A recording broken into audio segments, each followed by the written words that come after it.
His head is big though. But yeah, Chris Pine, more like Chris Oak. Am I right? It's awful. Ryan, would you film me if I went to like a stand-up club, like an open mic night? No, I told you we want to do that thing where like you go up on an open mic night and we plan like I'll be the heckler. Oh, yeah. And we create this awkward environment between like the audience and you. So it's like for us, it's our show, and we're taking the show away from like the audience, I guess, in a way. Yeah. Where it's like, I don't know, I just like that. But we never tell them it's a joke. No, it's just like an art piece. Yeah. Between a heckler and a piss poor comedian. Like I would do this, like I would start off with just really bad jokes before you get offended. Like I have to do some regular ones. I'd be like, so my mom came in my room to do my laundry the other day, and she goes, I got some new detergent. I go, what flavor is it, Mom? And she goes, clean linen. And then I look at the audience, I'm like, clean linen? More like John Lennon. And like no one laughs and shit. And then you'll just be like, you suck. And then we'll just get into a big fight and be like, oh yeah, idiot? Then why am I the one telling the jokes on stage? Because this place sucks. And then the manager just kicks you out. I know. The rest of the shit is ruined for me. I know. And then I just have to finish my time on stage. I have to just tell real jokes, or I'll just tell the John Lennon joke again. I can imagine that. Me getting kicked out by the owner and ruining this big plan we had. So then I'm just up there and I'm like, John Lennon. I mean, clean linen. More like John Lennon. And then I walk off stage and that's the whole thing. Oh, that would be beautiful. That would be fucking beautiful. Oh my God. Would you do that? Of course I would. Well, it's because it's like the joke's on them. Like, you know how this is going. It's not embarrassing for you to do this because it's supposed to be embarrassing. Well, we could just do a really funny scenario and then just even we could end it where you come up on stage and like, this was all planned. We bamboozled you guys. You got comedied. You guys just got goofed. You got comedied up here. And then we throw water balloons at the audience and run out. We throw rotten tomatoes from the stage, and then that's the end of the show. We're never allowed back in any comedy club in Hollywood. But we'd be known. Would we? We would just be known as the assholes who threw tomatoes at people. Exactly. Fuck. You can live in fame, or you can live in infamy. Would that'd be infamy, right? What? Yeah, that would be infamy. Cool. Yes. You would be infamous. Just like Mr. Anime. He's infamous for his terrible anime reviews. How are you ever friends with that guy? God damn it, Ryan. Don't say that. People are dumb. They're going to take it seriously. I never knew Mr. Anime. I never met him. He lives in a different state. I don't know what state he was in, but I don't think I've ever even been there. Didn't you guys trade Yu-Gi-Oh cards? He looks like the type of guy that would collect Yu-Gi-Oh cards. God, my mom loves Mr. Anime's reviews, though. Why'd you just take a picture of me? I didn't take a picture. I just flashed the flashlight in your eyes. One time, I was on a bus, and there was like a really weird girl sitting next to me back in high school. And this girl, so one time, like, so she wanted to go by some weird name that was like lol random. So like Arctic Wolf, something weird. It was like pasta or something. Like she wanted to go by like noodles or something. I don't remember. But I just remember like I didn't see this, but it was famous around my high school. Just one day during computer class, she reached in her backpack and pulled out a cup and then just like threw up into it and like set the cup down on her desk and just kept doing her work. What? Yeah, and like that, and also the same class period. Was there a top to the cup? No, she just threw up and set back. And then she got up, poured it out in the water fountain, just came back and kept working. And then the same class period, she just like sitting there silently, just. Oh, come on. That's it. She never acknowledged That's me. I'm Noodles. I'm so fucking awesome. Essentially, she rode my bus, and she would wear a bicycle helmet on the bus. I was on the bus next to her once, early in the morning, and the sun hadn't fully come up yet, and I wanted to take a picture of her because she... Why'd you want to take a picture of this girl? Because she had this look on her face like she was about to vomit everywhere. And this thing happened recently, so I was like, oh man, my friend watched it happen in that computer class, so I'll send him a picture, like say like, hey, look who I'm sitting next to on the bus.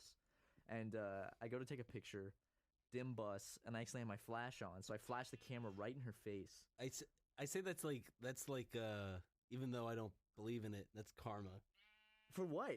For me trying to take a picture of her? Yeah. So then all I did, like to try to cover my trail, was I just started flashing my flashlight in all different directions around the bus to try to make it look like I was just playing around with my flashlight. Because that's what normal people do. Yeah. It's a fucking... That must have not been this Flash. That's the same as like committing a crime and then walking past a police officer and whistling. Like You should have just said, "Tag, you're it," and then she thought it was a cute little game. and then she would have wanted to date me and she'd give me a little love letter and throw up in a cup and give it to me. She throws up the words "I love you" with like alphabet soup or whatever. She eats the specific letters and throws it up. And she's like, She has a talent for making them appear in order. thank God. Yeah, I had to practice a lot to get here.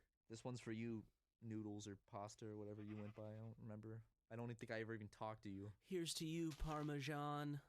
I remember you had short hair and Short wore hair, a don't bicycle care. helmet on the bus.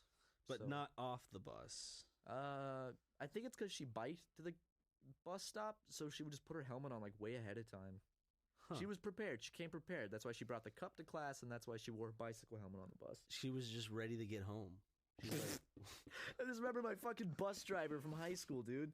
He was this old white man. He was like 70, and he had like a big white beard. He looked like Santa Claus, and he had like 4 outfits. He'd either dress up in a full Harley Davidson biker gear, or he would dress up in a full blue train conductor's outfit, or he would dress up completely in a like an old military uniform with all those badges. And he would drive the bus every day. And when you'd get on the bus, you go, "Hello," and then as people are getting off the bus, he would go, "Bye, bye, bye, bah, bye." bah. Just like that. And he crashed the bus 3 times in 1 year. What? How did he remember- crash the? If you crash it once, you might lose your job. Possibly just at least put on like leave or like maybe continue. This was- You crashed the bus twice. You're definitely You're let done. go. Crashed it But he 3 crashed it times. 3 times and then he still drove it afterwards. He's driving children. You know what he did? Do you know what would happen if every parent on that of the kids on that bus knew that he was in 3 separate accidents? I'm sure a lot of them did. He was such a nice guy though. Like, so we're driving. Sorry, I fucking killed your children. That's okay. You're a good fucking human. I remember we were on the way to school, and he just slammed into someone at a red light, and like 3 cars bounced up on their front tires. Jesus. And they had to take someone away on a stretcher that was like 2 cars up. It's not funny. That's fucked up. And I think This is this old man's fault. I think the person he just wasn't paying attention. I feel really bad for him. What you can't say that about automobile. He just wasn't paying attention. You know. Driving a bus of children. We all have those. No, moments I can't help but feel bad. where we for him almost just 'cause- kill a busload of children. He was so nice, such a sweet man. I remember on the last. I've never come close to killing a busload of children. Not yet. He 3 times. He had the possibility 3 times of killing a busload of children. I remember I just liked it because it meant I got to get to school late and I had an excuse and it was fucking awesome. But I remember on the last day of school, he like wanted to take pictures with some of the kids on the bus, and one of them was Pasta or Noodles or whatever her name was. He liked her, and they took pictures, and he cried on the last day of school every year. He would cry because he didn't get to see the kids anymore. Looking back now, it's a little weird, but he was, Was a it very on his nice. personal phone or like the kids would want to take pictures? I don't remember, just with a little camera or something. Wait, Got off the he had his own. He had his own personal camera that he would take. I don't know if it was pictures with his kids. or if it was like Pasta's. I don't remember. But you said he took more than a few pictures. Yeah, he would take like a couple. Did he like, have like a little He'd disposable get off the camera bus. of his He'd get own? off the bus and he would pose with some of them and take a picture. I'm serious. I'm not making this shit up. That's. Were you one of those kids, Matt? No, I sat in the back of the bus. Did and you pose for any of his pictures? Only a few at his house with no pants. on. No, but I We've all remember, been there. he hated me and my friend. We like remember one time Because you wouldn't take off your pants. I just want a picture. My friend had like a goofy hat on, like from Mickey Mouse, and he stuck his head out the window. We were on a bridge, and he pulled the bus over on the side of the bridge and like walked to the back of the bus and was like, "You're gonna get decapitated!" And got really mad and yelled at him. Decapitated. I had another bus driver named Miss Sheila, and she was like 4 feet tall, and she. I had one named old. Miss Sheila. Really? Yeah.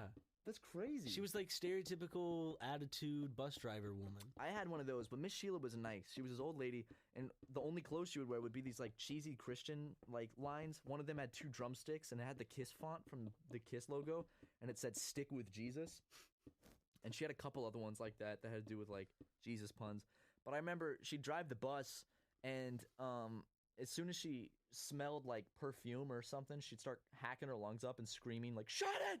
Shut it!"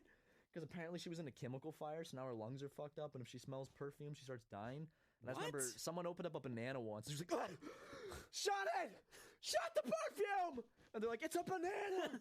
And she was like, hack your lungs up, and one morning someone sprayed some Axe cologne or some perfume. You can't even. You can't be a Axe bus cologne. driver and have your lungs be that weak. Well, that's the Do you know how Charleston much County bus pollution a system. bus? I don't know what it is, but she pulled over the bus and like on the side of the highway and just like threw up all over the ground, and then got back on the bus and just drove us back to school. I still remember that vividly. It scared me because I was like, "Is my bus driver dying right now?" She's like, because she smelled some perfume. Did you ever see her again? No, not since high school. I don't even know what I don't know if she still drives the bus. She might. I had a nice bus driver. Her name was Miss Daisy. So Miss Daisy was driving us. Yeah, Miss Daisy was driving you. Aha. Nice. Yo, dude, why don't we start a sunglasses review channel? I'm down 100%. You know what we should do on that sunglasses review channel? What? Not only review sunglasses, but wear sunglasses. While we review them? Yes. Okay. And we have... dude, we should get like little mini... No! We should get GoPros and put the lenses on the GoPros so people can have a people can have a POV. Of what it's like to wear the sunglasses. Yes, dude! That's fucking smart, Ryan. I'm very proud of you for that idea. So now we're going to have Super Mega, and we're also going to have a water bottle review channel and a sunglasses channel. Why don't we just start making a whole bunch of channels? We should do that. Just make We channels. already for have fun. a Diddy Kong dancing with... channel, yeah. We got that one. That's a good channel, you guys. That has... How many subs does that have? Let me look that up real What's quick. the channel called again? I don't remember. Diddy Kong and Donkey Kong dancing. It says 29,000 views. Jesus. 4,000 subscribers. Suck my nuts. I'm so fresh, you can suck my nuts. Why the fuck does this video have 30,000 views and this channel has 4,000 subscribers, Ryan? Ladies, gentlemen, thank you for listening to episode 51. That's the This is the number podcast that there are states in the United States. If you like this podcast, make sure to click the like button below. And leave a comment. Please tell your friends. Come back next week to listen to episode 52. And just, it's been fun, guys. I've enjoyed doing this. Episode 51 of Super Mega Cast. It's on iTunes. Go listen to it on iTunes. It's on Google Play Music, whatever that shit's called. Thank you to MeUndies for sponsoring us. And thank you, John Lennon. more like John Lennon.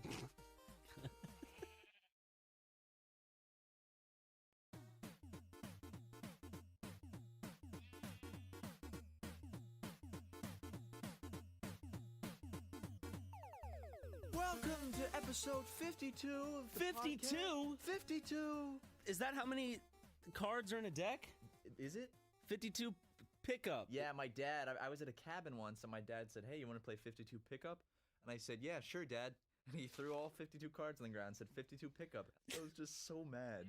And I was saying, like, Dad, you pick these up. He was like, no, you said you wanted to play. And he just walked out of the room. And I was like... All you wanted to do was play with your dad, but he didn't care. That's why I don't want to play with my dad anymore. And every time he's like, son, spend time with me. I'm like, Ted, remember that time you threw those cards on the ground and made me pick them up? It ruined your relationship to this day. And we're going to get to the end of it. We're calling Dale right now. Dad? Hello, I'm Dale. Dad, is that you? It's me, Dale. I just wanted to say I'm sorry for playing 52 pickup with you, Matt. Dad, that means so much. Well, that was Dale. That was Dale's first time on the podcast, It actually. was, and I'm glad that I could actually, sort things out with my father like that. Only 2 minutes into the podcast. That's incredible. But we got some other stuff to sort out. We do? Yeah. What? Like, what games are we going to play? We're running out of games. Shit, yeah, we are. We're going to play Mario, and we're going to play... One of them Kirby's. Kirby. Could do Donkey Kong Country Tetris. 2. I would love to do Donkey Kong Country. Donkey Kong Country 2. I don't As long think as of you other. play. Yeah. I am not good at that game. What I'd else? like to do Link's Awakening. Link's Awakening? The Zelda I've game. been wanting to do that for a while, but you Let's never do it. want to record it. No, I'm ready now. Are you? Should we talk about the should we talk about the Pokemon tragedy? Oh, yes, the Pokemon tragedy. Yeah, guys. It's going to be, for those of you who have been enjoying our Pokemon Emerald series, it's going to, first going to be a little hiatus, but it will be back. But why will there be a hiatus, Matt? Well, Ryan, Because I was excited to edit the series. I was getting there. I already got probably around 12 episodes done. And I was gonna head on to make even more. We were probably gonna have around 15 episodes. 15 or 16 yeah, ready 15 to or go? 16 episodes. I goofed, Ryan. I went in the computer and I accidentally deleted a little session of ours. Don't throw the word accidentally in there. It was an accident. I save didn't your purposely ass. delete it. You did purposely delete it. You don't accidentally delete Yeah, something. but when you say purposely, that means like I had the intent to delete the footage knowing that you didn't have it yet. That's not what purposely meant. You did purposely delete it. Aaron was standing over my shoulder asking me to delete stuff. And it had been like 10 days since we'd recorded that, so I thought you had already started editing it. Aaron is intimidating. I have to give you that. He is. But I don't, that's all my fault, guys. I deleted a little session of Pokemon. And the problem with that is like, oh, we can't just go back and re-record it because it's Pokemon. We leveled things up.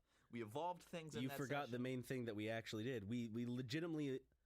See, I took time in between episodes for this next recording session. I probably took, an hour, a little over an hour probably, leveling up the Pokemon since we didn't have enough time to do it during the playthrough. We evolved 3 of our Pokemon. In one session, yeah. And we went beat a through... gym, right? Yeah, we beat a gym. And we made it to the next town. Well, And we got a bike.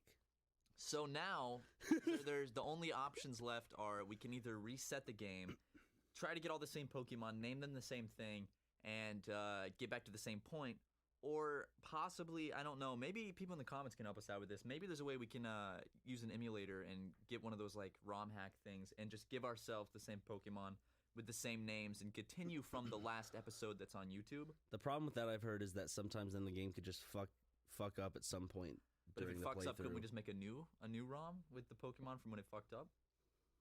And it's just it's a cycle? That would be a fun cycle. But we'd be playing on an emulator, I'm guessing, right? Yeah, it'd be on the computer. Okay. Instead There of might the, be a way we can fix it so I don't have to go back and Well, I'll go back redo and, the journey. and level up all the Pokemon and I don't shit. trust you, Matt. You're gonna delete the save file. Yeah, I'm always doing that. But we're gonna figure out this Pokemon thing. We won't keep it from you too long. We're gonna figure out some way to get it back so we can continue our Pokemon playthrough. Unless you guys absolutely hate the series, then I think people like it. I like playing it, so I want to keep playing it. you like watching Yes. me play it. Yes. You're taking credit for my playthroughs now? No, I just said, Matt, like, what's going on? Let me take a sip of this tea. Hold on. I just brewed some tea. Let me take a sip. Let me just see how hot this is. It's real hot. Hold on. God, that's hot. Are you one of those people, like, I know people that they'll get a cup of coffee or something, and they'll be just billowing clouds of steam coming off it, and they can just take a big gulp, like, while it's that hot. On the inside, they're hating themselves. But, like, on the outside, it's like, God damn, people just saw me take that gulp. It's like the same people who don't wait for their super hot food to cool down. Like, they'll be like... It's good this way. It's good this way. It's like, no, you it's can't not. It enjoy burns your fucking tongue and mouth, and you can't taste shit. How are you enjoying that? Take that. Listen, guys, to eat hot food, you need to take your ego down a peg. That's a big part about eating hot food. Here's Matt and Ryan gonna teach you how to eat hot food. Okay. Number one, just take your ego down a peg. Okay. Number two, Matt. Wait until the food cools off. That's a good one. That's a good one. And then put it in your mouth. Number three. Stir that shit around. Stir it around, yeah. Create some fucking friction in that shit. Get some kinetic energy working up in there so there's a release of energy. Yeah, get some of that steam out of there, and just maybe, hey, if you get a bowl of soup, it's too hot, you can always go.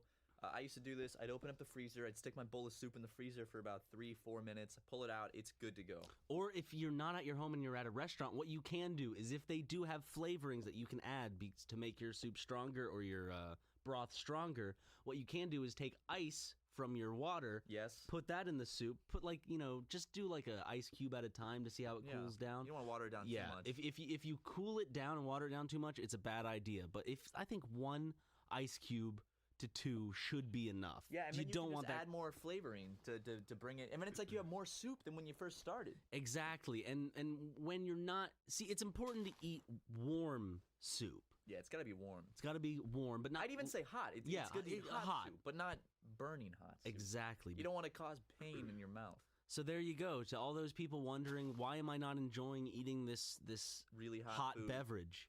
Then that's why. Yeah, but I know people who can just take sips of stuff when it's like boiling hot. I gotta wait for my coffee to cool down a good 10, 15 minutes sometimes, and it's still a little hot. This tea, I'm not gonna be able to take a good sip of this tea till probably 10 minutes more into this podcast. Really? I mean, there's still steam Well, coming you do off have it. those baby teeth. I have all my baby teeth still. I had a fun little occurrence recently, Matt. What was your occurrence? I was walking Lego, Okay. and I was going through the alleyway, Okay. just like any other day, and I spotted push-ups next to his shopping cart. Push-ups, my man. How's he been? He's been good. He's been working out in other ways. Let me bring it back down to the alleyway. Oh. So as I was walking Lego, I kind of saw push-ups was I don't know, moving erratically in a way that I didn't recognize Like as jumping normal. back and forth, or No, it was like he was shaking back and forth. So as I get closer, I realized the cause of the shake was one arm moving oh no, forward no. and backwards very No. fast and violently. Wait, was he jerking off? He was masturbating in the alleyway. Are you serious? I am serious, and Wait, I felt what- bad because the thing is, I've talked to him, and I've had conversations, and like, you know, we kind of know each other. Whenever he sees me, he waves, and we have a little back and forth. Well, now when But he now- waves, you're gonna view but that like- hand differently. But I'm walking up to him, and he's jerking off, and I'm at that distance where like if I turn around, Wait, his back is to you. his back is to Okay, me. so he's not looking at you. No, he's not. He's not looking at me. He's not like our eyeballs aren't touching. You know, his eyes aren't coming out like a cartoon character. Veiny red, just. God damn! Wait, what time of day was this? Was this daytime? This was nighttime. Okay, all right. So, So we that's a thought he little was better. safe. I mean, honestly, I don't know where else he would masturbate. Yeah. Probably not in the middle of an alleyway, standing up next to a shopping cart. Yeah, I would think he might want to go somewhere a little more. I mean, I get it's nighttime, but maybe a little more private. Maybe, Yeah. Maybe like behind a building. Maybe sit down and do it. Well, maybe he's one of those guys that can only JO standing up. So That is true. That is something that I'm not judging it. some people have. But at the same time, when I was coming up to him, I was at that distance where I just had to bite the bullet and keep walking. just pretend like just pretend I didn't see him. play ignorant. Yeah. But when I walk past him in my periphery, I see him kind of jolt a little bit. oh no. That wasn't him coming, by the way. Might have been. I don't know. Yeah. He could have seen Lego's ass and just went, damn, fuck. He got so lucky that day. He was waiting for a dog to walk by. But he jolted, and then I kind of like, I turned back a little bit, and I saw him walking back, kind of like looking around, like, ooh, ooh, you know, doing that whole whistle thing. Just whistling. Just, Yeah, like nothing happened. And I saw him recently, but it took 2 whole days for him to show back up in the he alleyway. just disappeared. He just disappeared for 2 days. I'm guessing out of embarrassment. Oh my god. I do feel bad for the man. He was masturbating in public, but I still feel a bit of compassion for him since He doesn't have anywhere else to he masturbate. can't masturbate in private. But here's the thing.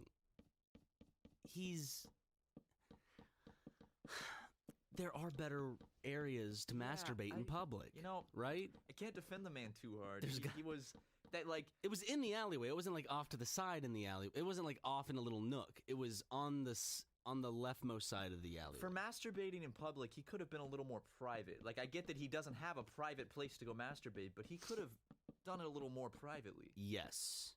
That alleyway can be busy even at nighttime. So In terms of other updates regarding the populace around our apartment, Ming, I saw, by the way, running around in the middle of the street, oh yes, just screaming and yelling. Like I'm not talking about like when the light turns red and she has the crosswalk, she just takes her precious little time. I'm talking about lights are green. Are you serious? She's in the middle of the intersection, wailing around, casting her spells. It looks like she's like casting fireball spells. I would expect fireballs to come out of her palms. And so, like, I pass her doing this, and I see a cop. And I see a cop, like, kind of, he's at a stoplight, and he's about to go, and I'm like, oh, he's about to take care of her. Then I look at him, and then he's looking at me all surprised, and I'm wondering, why is he looking at me all surprised? Then I see him hurriedly putting on his seatbelt, and I'm like, wait a second. So a cop was just driving around without a seatbelt. We make eye contact. He gets scared. He's like, fuck, fuck, fuck. And I guess that distracted him enough to where he missed Ming entirely. So It's your fault, man. I didn't. You saved his life, probably. He could have gotten into a car accident, and he wore his seatbelt now because of you. How come weird things always happen in tandem? I don't know. Like did I even mention on the podcast? I think I did. Did I mention the story of the guy who said, you know, why Hitler did what he did? No, you haven't talked about that one. Did I? Oh, Jesus Christ. And also for those who were like, how is all this so brand new news to Matt? They talk. I've been out of town. I just got back in town recently, so I texted him updates of my surprise every now and then, but I haven't really gotten to sit down with he hasn't elaborated this to me, so this is all news to me. So there's this guy in the alleyway. He usually rides a bike, and I've known him for a while. He's the guy with the conversation. I'm not even sure I told this one where he said, "Hey, you're right by all of us, man." And I'm like, "Okay, awesome, thank you." Right by all these people. Yeah, he's like, "You're right by us, and I just want to let you know it's a good thing you know us." I'm like, "Haha, yeah." He's like, "Seriously, man, if anyone's giving you any problems, just come to me." I'm like, "What?" "If anybody is giving you shit, you come to me, and we'll figure it out." Like, is that like maybe like he's gonna give him a swirly, or he's gonna shoot him in the head? I think he's gonna beat the shit out of them. Yeah. But the thing that makes that even more scary is about a week later, I come up to him again, and he's just sitting in the alley, and I'm walking past. He goes, "Hey, come here." So we get in a regular conversation, and he's like, he's talking about my facial hair, and he's like, "I can't grow facial hair. I can only grow like a reverse Hitler. Like he can grow hair anywhere but a mustache, essentially." He's like, "It's like a reverse Hitler, man." I'm like, "Haha, reverse Hitler, funny, haha." And that's legitimately what I said to him. Exactly what you said. Verbatim. But you know, I thought it was, you know, comical because whatever, he's funny joke. And then he goes, "Yeah, but I mean, you know why Hitler did what he did." And then the conversation took a sharp turn. Just like the mood just... I know, and I got really tense and butterflies. That's the way to describe it, right? No, totally. You got these butterflies in your stomach. Yeah, anxiety up the wazoo. Little Nazi butterflies. And so I'm like, okay, where's this conversation headed? Maybe it's not going where I think it's going. Because the thing is, I just shaved my head, and he commented on my shaved head. Oh, yeah, you had just shaved your head. Yeah. So maybe he thought he was comfortable bringing this stuff up. Oh yeah, that might have presented the atmosphere he was waiting for. So he asked me, as I said, he asked me, "So you know why Hitler did what he did, right?" I'm like, "'Cause crazy people do crazy things." He goes, "Yeah, but you know why he did what he did?" I'm like, "I mean, yeah, you know." He goes, "Oh, I know why he did what he did." I'm like, "Okay." And he goes, "Okay, Hitler killed all the Jews in retaliation for them murdering Jesus Christ." And I was like, "Okay." He goes, and then he repeats it 3 times in a row, just slowly staring me down. He just goes, "Hitler massacred," and he gets like kind of excited. He goes, "Massacred, just wiped out." Like a little boyish glee in his eyes. Yeah, just all of them for what they did to Jesus Christ. I'm like, okay. He's like, "Think about that." Ryan, you crack open a history book, it says that. But he just kept going, "Think about that." I'm like, okay. Well, I'm gonna head back now. He goes, "Okay, just think about it." And so I went upstairs and thought about it, and it makes a lot of sense. No, but like, it's just like, what's going on in the alleyway? Like, I feel like I've transported into like an Alice in Wonderland type scenario. You have like become one of them. And the thing is, like, this all started out over a year ago with just Ming, right? It was just Ming.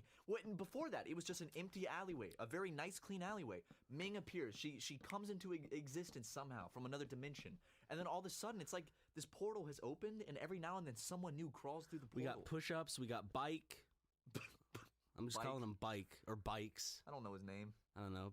There's a bunch of people. There's a bunch of new. There's people. Reese. Reese? From Malcolm in the Middle. It kind of looks like Reese, but with like long hippie hair and a beard. It's more like Malcolm to me. Okay, like an older. What should his name be? What should his name be? Just call him Malcolm or Reese. Just call him Sitcom Boy. Okay, we'll call him Sitcom. So we got Sitcom, bikes, push-ups, and Ming. Oh, that's a good crew. It's just an eclectic group right there. It's a wonderful group of people. You got the wacky bunch. So those are all the updates for anyone who's interested in that sphere. That sphere of social life. on a more important note, my tea has cooled significantly to where I can take Mike's sips. tea? Listen to this. Oh, your tea. My tea. Ready? Can I have a sip? Of course. I do have strep throat. I don't know how contagious it is though. All right. No, I'm heading home. It's better safe than not than sorry. Well, let me actually elaborate on that strep throat. Let me elaborate on that strep throat thing. So, I've had some pain in my throat for the past like 2-3 months. I've heard. You've heard me complaining about it like a little baby. Yeah. I have like a lump in my throat when I swallow. It feels like there's something there, and my voice has been rough, and like certain notes when I speak hurt.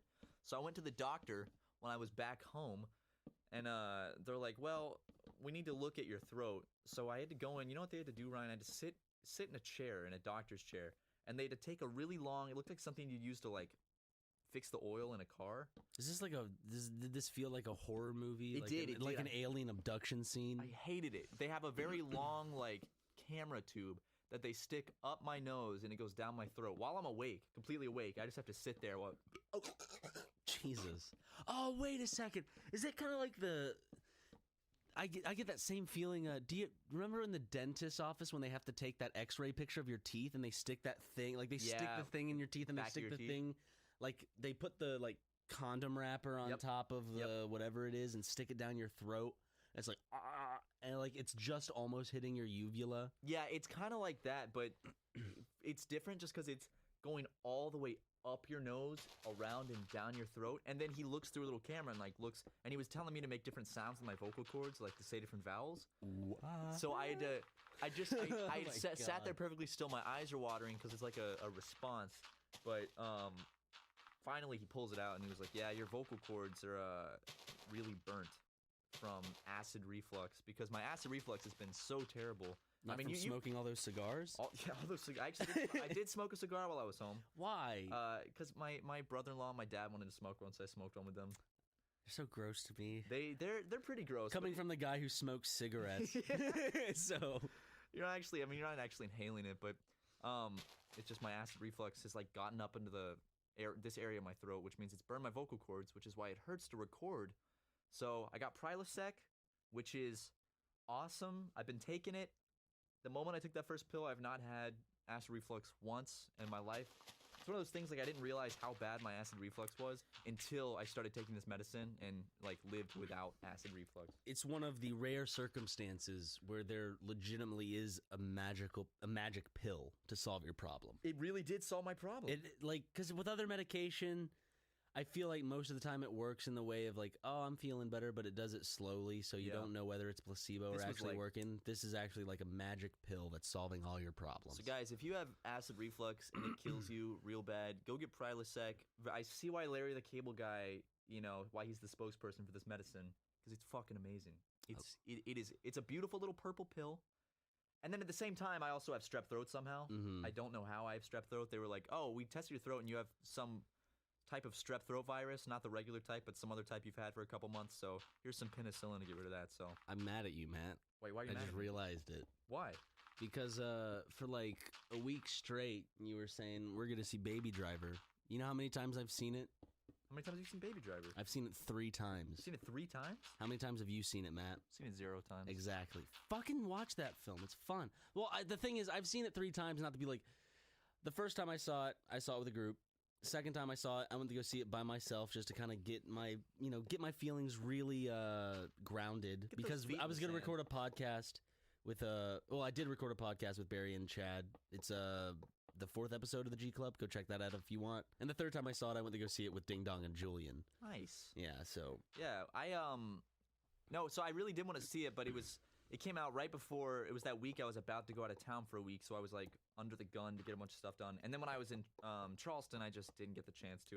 I really suggest you try to see it in theaters, just because it's all about the music, and music just sounds better in the surround sound theater. So I mean, it's fun. I definitely recommend you should go see it. You're going. Dunkirk's coming out too. Well, you're going out of town for 8 days, and I'm going to be all by myself and bored. So I'll probably take one of those nights to go see movies. And I will go see Baby Driver. I'm gonna I think Dunkirk comes out this week. Does it? I think so. So I have to go see that, and I'm gonna go see War of the Planet of the Apes with my dad, because You got to see monkey movies with your dad. Yes, 100%. I've heard mixed reviews of War of the Planet of the Apes. You got a bunch of people saying it's good, and then you got other people saying like it's not as good as people are saying. But the thing is, the people who are saying that are, to me, known to be strict. It's YMS and Ralph the movie maker. They're known to not be contrarians, but they have a more strict line of view with movies, which is good. So I'm kind of happy they think that way. I haven't watched any of the reviews because I don't want anything spoiled, but I think the good part about having people like that in kind of like your line of sight is that your expectations aren't build up so much, because now there's a little bit of, now hearing that their opinions are like that, and sometimes my opinion of movies kind of melds with theirs sometimes. It just I don't have that expectation, and I think that's what kills movies a lot of the time for me, is expectations. Just because it's hard for me not to get excited about a film that I'm really hoping will be good, like Baby Driver. Yeah. When I saw Baby Driver, I'm not gonna say I was disappointed upon first watch, but it wasn't exactly what I was expecting in terms of Edgar Wright. Through, like, I guess the characters and story, because I just love the characters in Hot Fuzz and Shaun of the Dead and all the past films. But overall, I had a good time, and the movie is meant to be a fun fucking time. It's a fun musical, but it's not a musical in the sense of like it's that. Like everything's kind of like to a beat and rhythm. Ooh, I like that. You'll see. I'm gonna go see it this week. Mark my words. And if I don't see it this week, Ryan, you know what can happen? You get to pour boiling coffee in my face. Okay. I promise that. Okay. You gotta send me your thoughts on it. I will. I'll send you my thoughts. I'll send you a single SMS text message, and I'll say it good. I hate that Dunkirk is coming out while I'm gone, because you and I like to go see war movies together. I like war movies. We want to go see war dog. Whenever there's a trailer for a war movie, it's always in the back of my head like that's something that Matt and I are going to go see the week of. Gotta type go of see thing. A war movie, yeah. It's just they're especially since it's Christopher Nolan. And one of your favorite movies is Full Metal Jacket. Yeah. So I mean, war movies are just interesting. I like that. I think the thing about war movies that I like a lot is that it kind of focuses not on the war, not the war, but the heroics, I guess. Yeah, those big moments. I like war movies that kind of bring it down and show the horror and terror and kind of the realistic nature of the mindset of war. Yeah, I think what I like about the war movies I specifically like, it's not the ones that are like packed with action. It's more of like the character studies about people that are in war and kind of watching like their characters change through war and stuff like that. That's why I like Full Metal Jacket so much. And you haven't seen Jarhead, right? I haven't seen Jarhead. I've seen scenes from Jarhead, but I haven't seen Jarhead itself. I'd recommend it. I think you might like it. I haven't seen it in a while. So war in Afghanistan? I think it's Iraq. One of those Middle Eastern wars, whatever. Speaking of movies, a trailer recently came out. Yes, the first trailer in a long time, but it's a teaser trailer. Yeah, it's not like a full-blown trailer, but it's the trailer for The Disaster Artist, which is the movie by James Franco. It's by James Franco, right? Yeah, he directed it and he's starring in it. Yeah, about the creation of the cult classic, infamous bad movie, The Room. And of course, A24 has their stamp on it. So it could be good. Yeah, I trust that studio. They do have some movies that aren't that good, but they make good stuff. More than not, whenever I see an A24 movie, I like it. I saw an A24 movie recently that I actually really didn't like. What movie? The Ghost Story.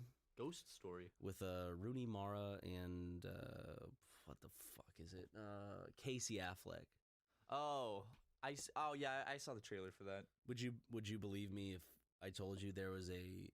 I'm not saying this is something I liked or not liked. This is not a critique of the film, but this is something that I'm just telling Matt. Matt, would you believe me if I told you there's a 5-minute uncut sequence of Rooney Mara eating pie for 5 straight minutes? Well, if you're bringing it up, it probably happened, so...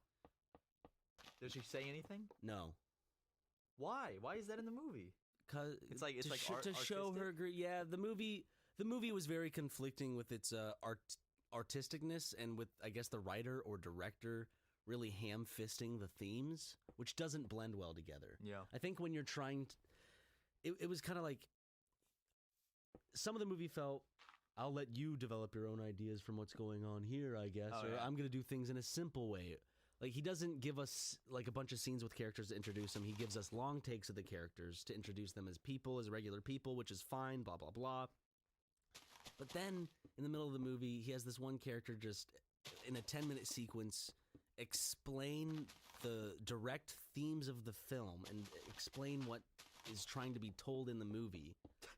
And it's like, pick one. Like, do you not trust yourself to tell the story, or do you not trust the audience to get the themes that you were trying to express? And I think that was my major flaw with it. But I don't think that many people even saw it. So, R.I.P. I saw Michael Cera's in some new movie coming up. It's one of those ones where I don't think anyone's gonna see it. is it the one with the bear, Brigsby Bear? No.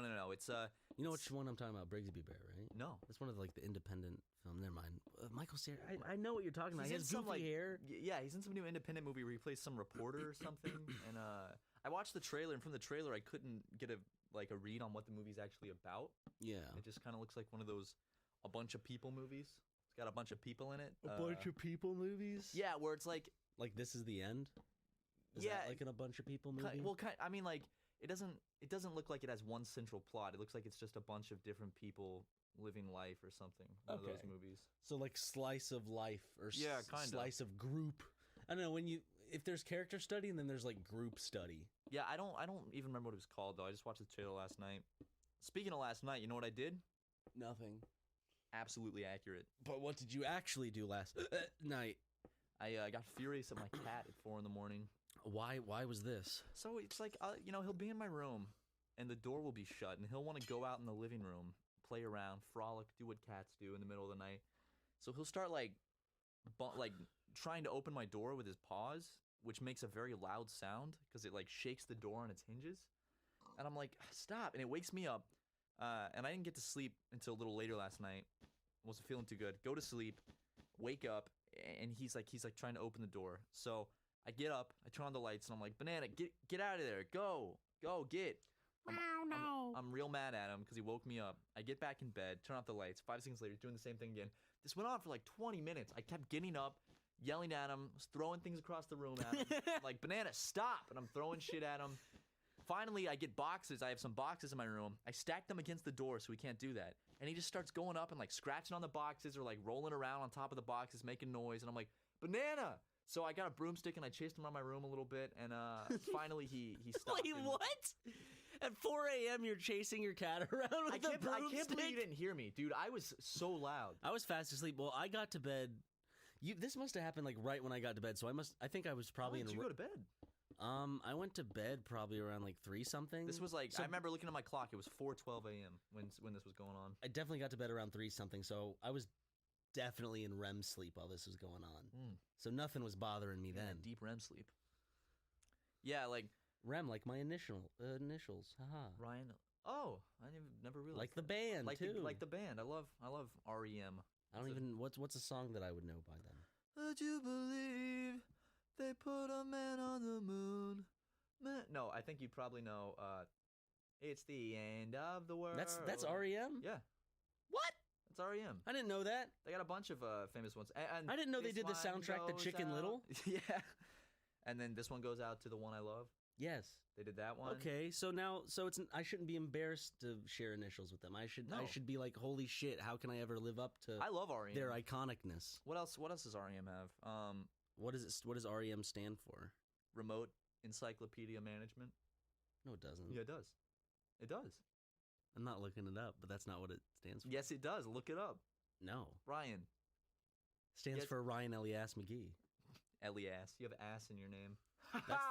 That's the way people want to pronounce it. What is Elias. it? Elias? Like how do you how do the Arabic people say it? I don't know. Like Elias. how I hear it is just Elias. More like smelly ass. Kind of sounds like there's a Y in there, but I like Elias is fine. Elias just I always sounds thought it was Elias. goofy. I like Elias more. I always thought it was Eli Rye McGee, not Ellery McGee. Ellery Eli Rye McGee. See, when people look at our usernames, I think they look at mine and they say Math Watson or Matthew Watson because it's 2 T's and then an H and then Watson.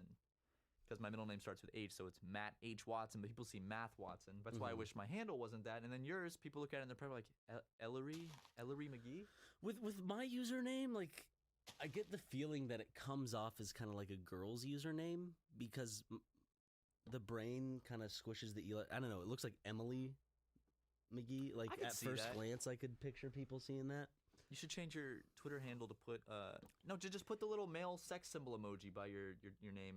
Well, if I married my first girlfriend, Emily McGee would have been her name.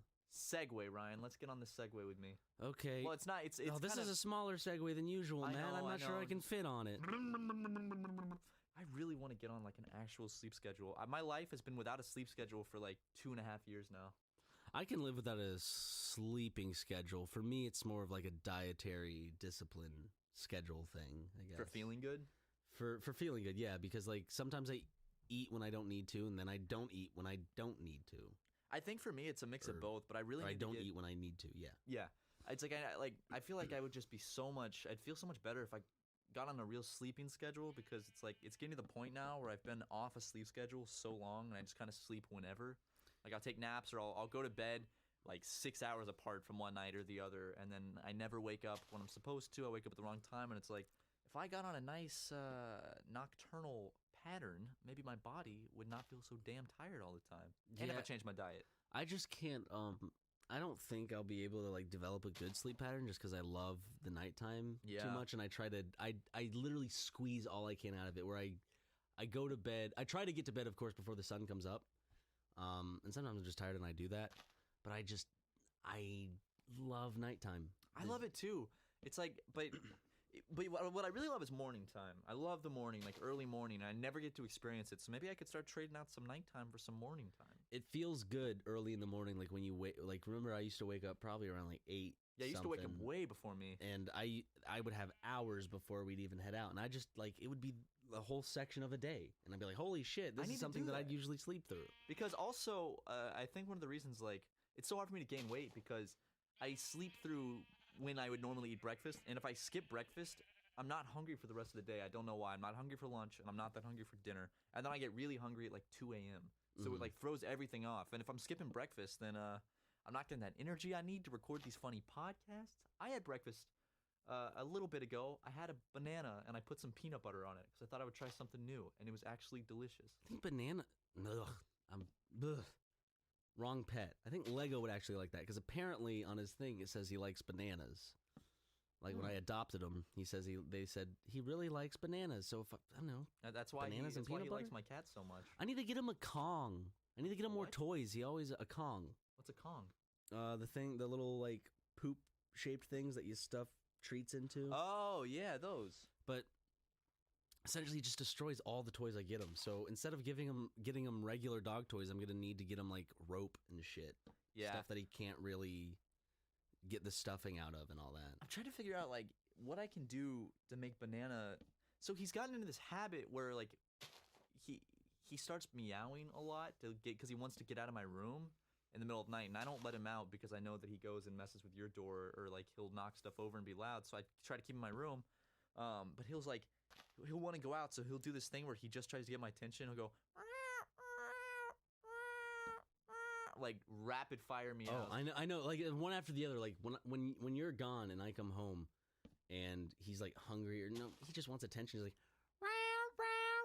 yeah, and it's like, please, banana, like it's take a deep breath. Like, how do you fucking do that, bro? And but he does it in a really annoying tone. He's like, yeah, it's like, banana, I'll give you some love, just shut up. And I pick him up and I throw him against a wall.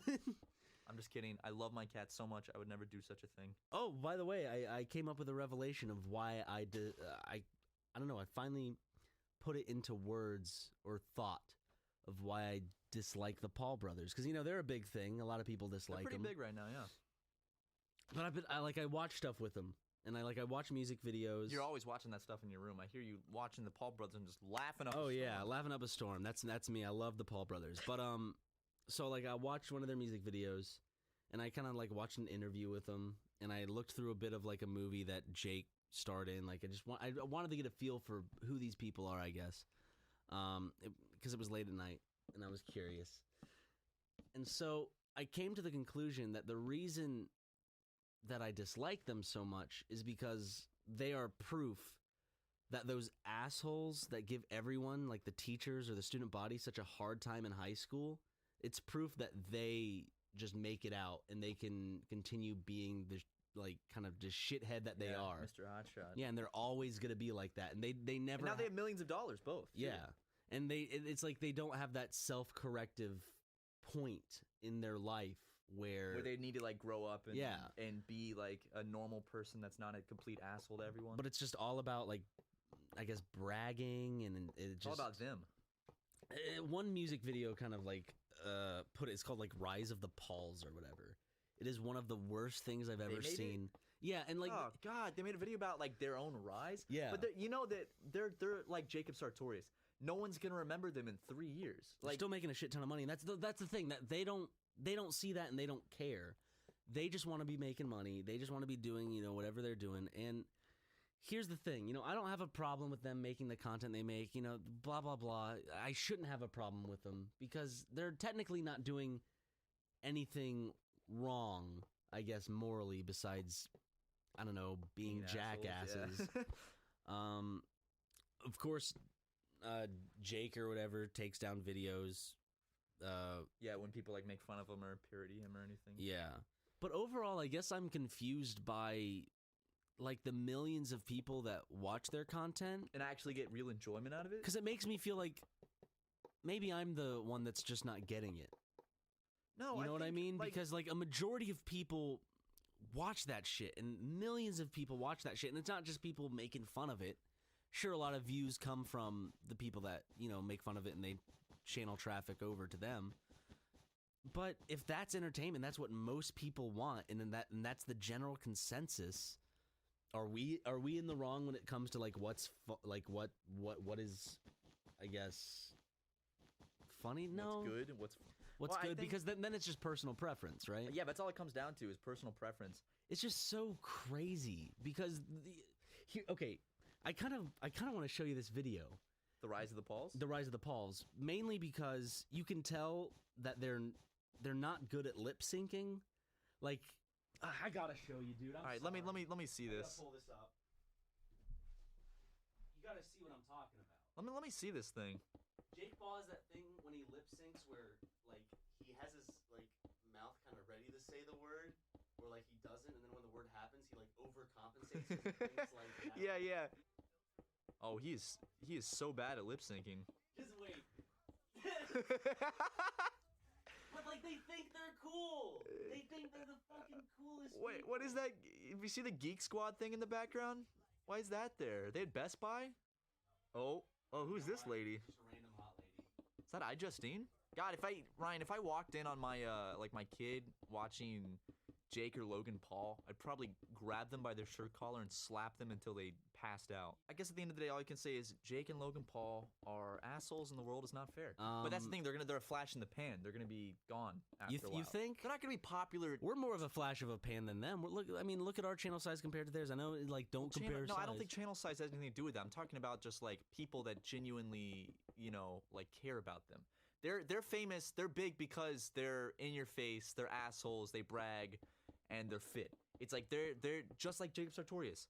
They're popular for a year and then they're gone. Yeah. It's like, of course, there will always be a fan base behind them, even after they've like fallen. But they're a blip on the radar in the grand scheme of things. Here's the weird thing too, because you and I, of course, are YouTubers. We're a much smaller channel.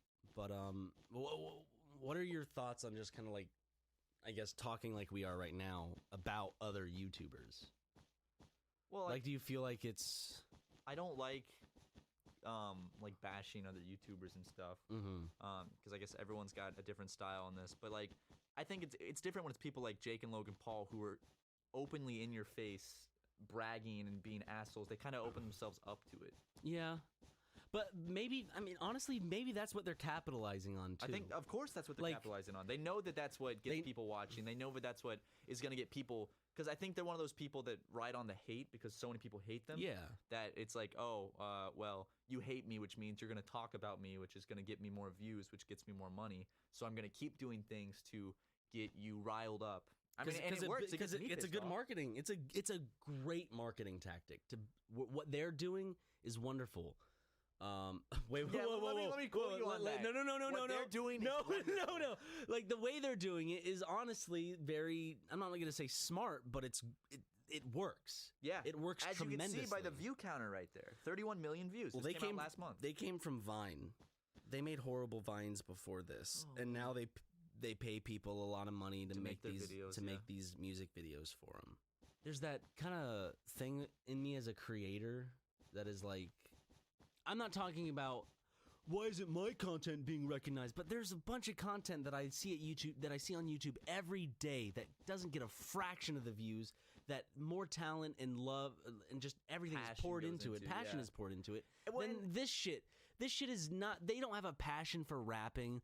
They have a passion for making money, and that's then being a business. And you can't fault them at that. But at the same time, I would love to see other creators that are more passionate and more talented Get the recognition. So, like, but the thing that sucks is like that's never gonna change. No, it's always gonna be like that in all industries. You know, Hollywood, YouTube, music. Yeah, that's how it always is. I mean, that's how it has been for a long time.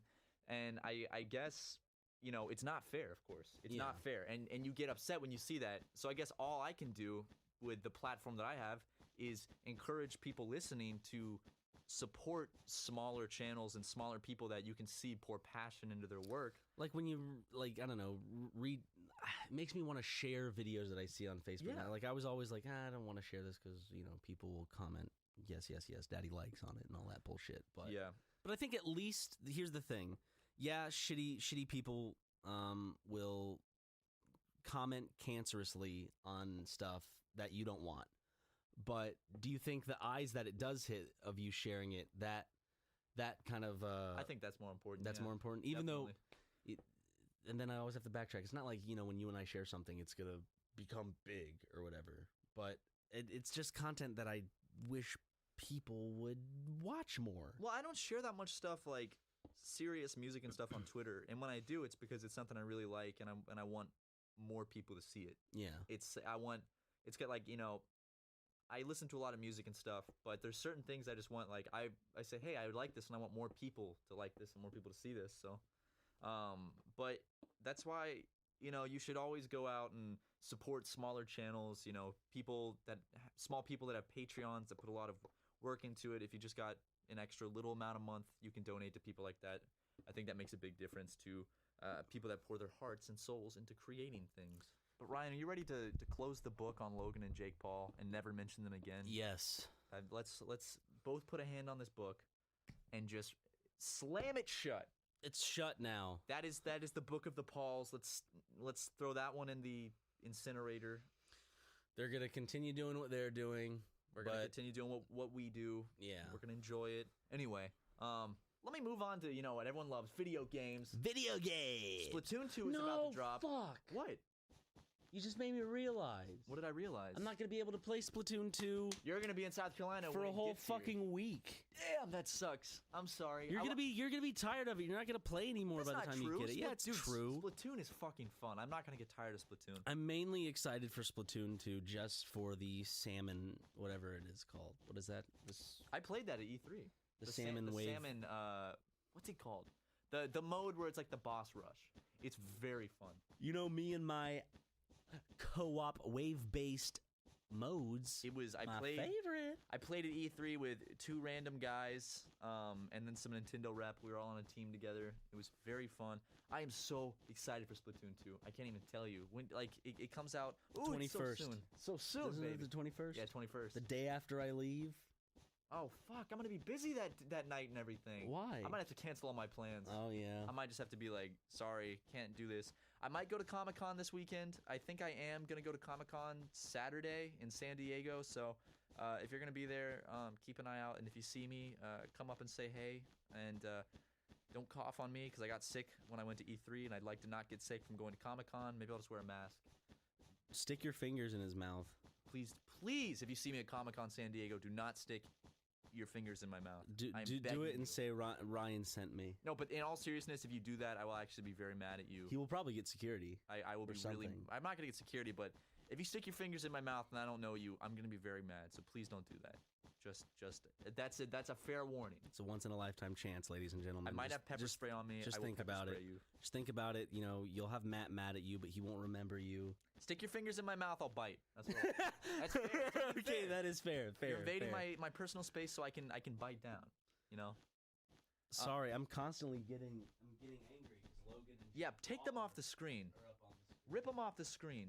No, don't click a rice gum video. Click a rice gum, but fuck. Okay, now it's just back to the nice Japanese wallpaper. Okay, that's very nice. Okay, back here. You know, I will take a moment. I can talk about something. I've been reading a book lately, which is a rare occurrence for me because I don't read that often. Because you're stupid. Yes, that's not untrue. I really see, like, I never read because I never have there's no books I'm ever interested in.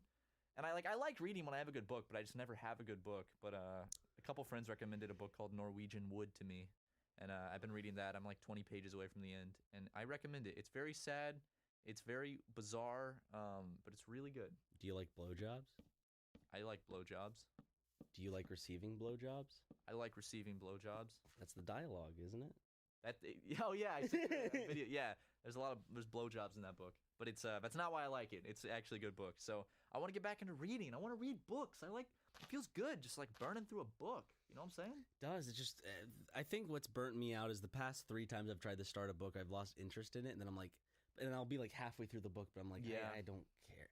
I don't know. This is about to be the first book I've finished in a while, because, you know, and I know that I've heard that when people get like Kindles or Nooks, like the e-reader stuff, that they just start reading a lot more. But I really like physical books. I like the feeling of holding a book, and I like the feeling of like I don't know, There's getting progression. through. You feel the progression as you get through, and then when you're done, you shut it and you hold it, and you're like, all right, I just finished this whole thing, and you can stick it on the shelf with your other books.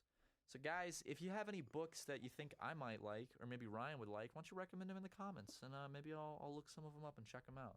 The next book I'm gonna read is 1Q84. Is that the next one in the whatever? It's not a series, or but it's by the whatever? same author, and it's like 900 something pages. So I'm gonna try to tackle that. Have you ever tried Cormac McCarthy? He made The Road, right? He did The Road. He did No Country for Old Men. I didn't know that was a book. He did a bunch of stuff. Yeah, The movie's based on a book? yeah. I had no idea. The book's really good. I remember when I found out that Forrest Gump was based on a book. I was so shocked. If I don't know, do you like the feeling of No Country for Old Men as a movie? I haven't seen it. The intense. Oh my god. I suggest, even though like a lot of people already really like him, Cormac McCarthy is a great author. Oh, I definitely want to read The Road, because if it's your favorite book, I'd probably like it too. So it's got to be good. So Love yeah. that book. Do you have a copy of it? Yes. Maybe I'll have to borrow it. Maybe we can trade books. Maybe. Maybe you can try Norwegian Wood, and I'll try The Road. I think the last book I read was The Martian. It was The Martian. Oh, it was either yeah. The Martian or some short story book that had an owl on the cover. Mr. Tom's Owls. Let me see if I can find that book. What was it?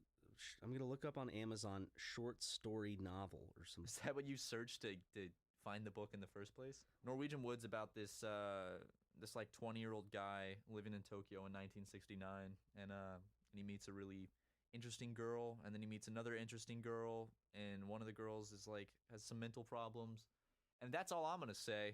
That's all I'm gonna say about that. Bow, wow, wow, ba-dum, bum. It's very good though, touching my emotions. You know what else touches your emotions? What? Women. Last time a woman touched my emotions was when my ex-wife left me. You know, she got a like breast implants. Yes, I know. She's been posting. I know. But she doesn't post them on like Instagram. Yeah, she like I know. direct message them to people and shit. Yes, I know she does that. I'm fully aware. She did Okay. that when I was married to her too. You saw the guy she was with. Yes, I have seen the guy she's with now. Something that I wanted to bring up that I'm kind of Bring it up, down baby. about. What? This will mark like the second or third year in a row where I will have not gone. Thanksgiving? No, this will be the second year in a row, I think, where I have not gone to the fair. The Columbia Fair, like in South Carolina? I went. Last time I went was 2015. Oh, wow. I think I went last year, didn't I? I happened You to be did go going back last year, to I think, Columbia yeah. when it was there. I like the fair. I love like it. going, especially with like a significant other. It's But so guess nice, yeah. what?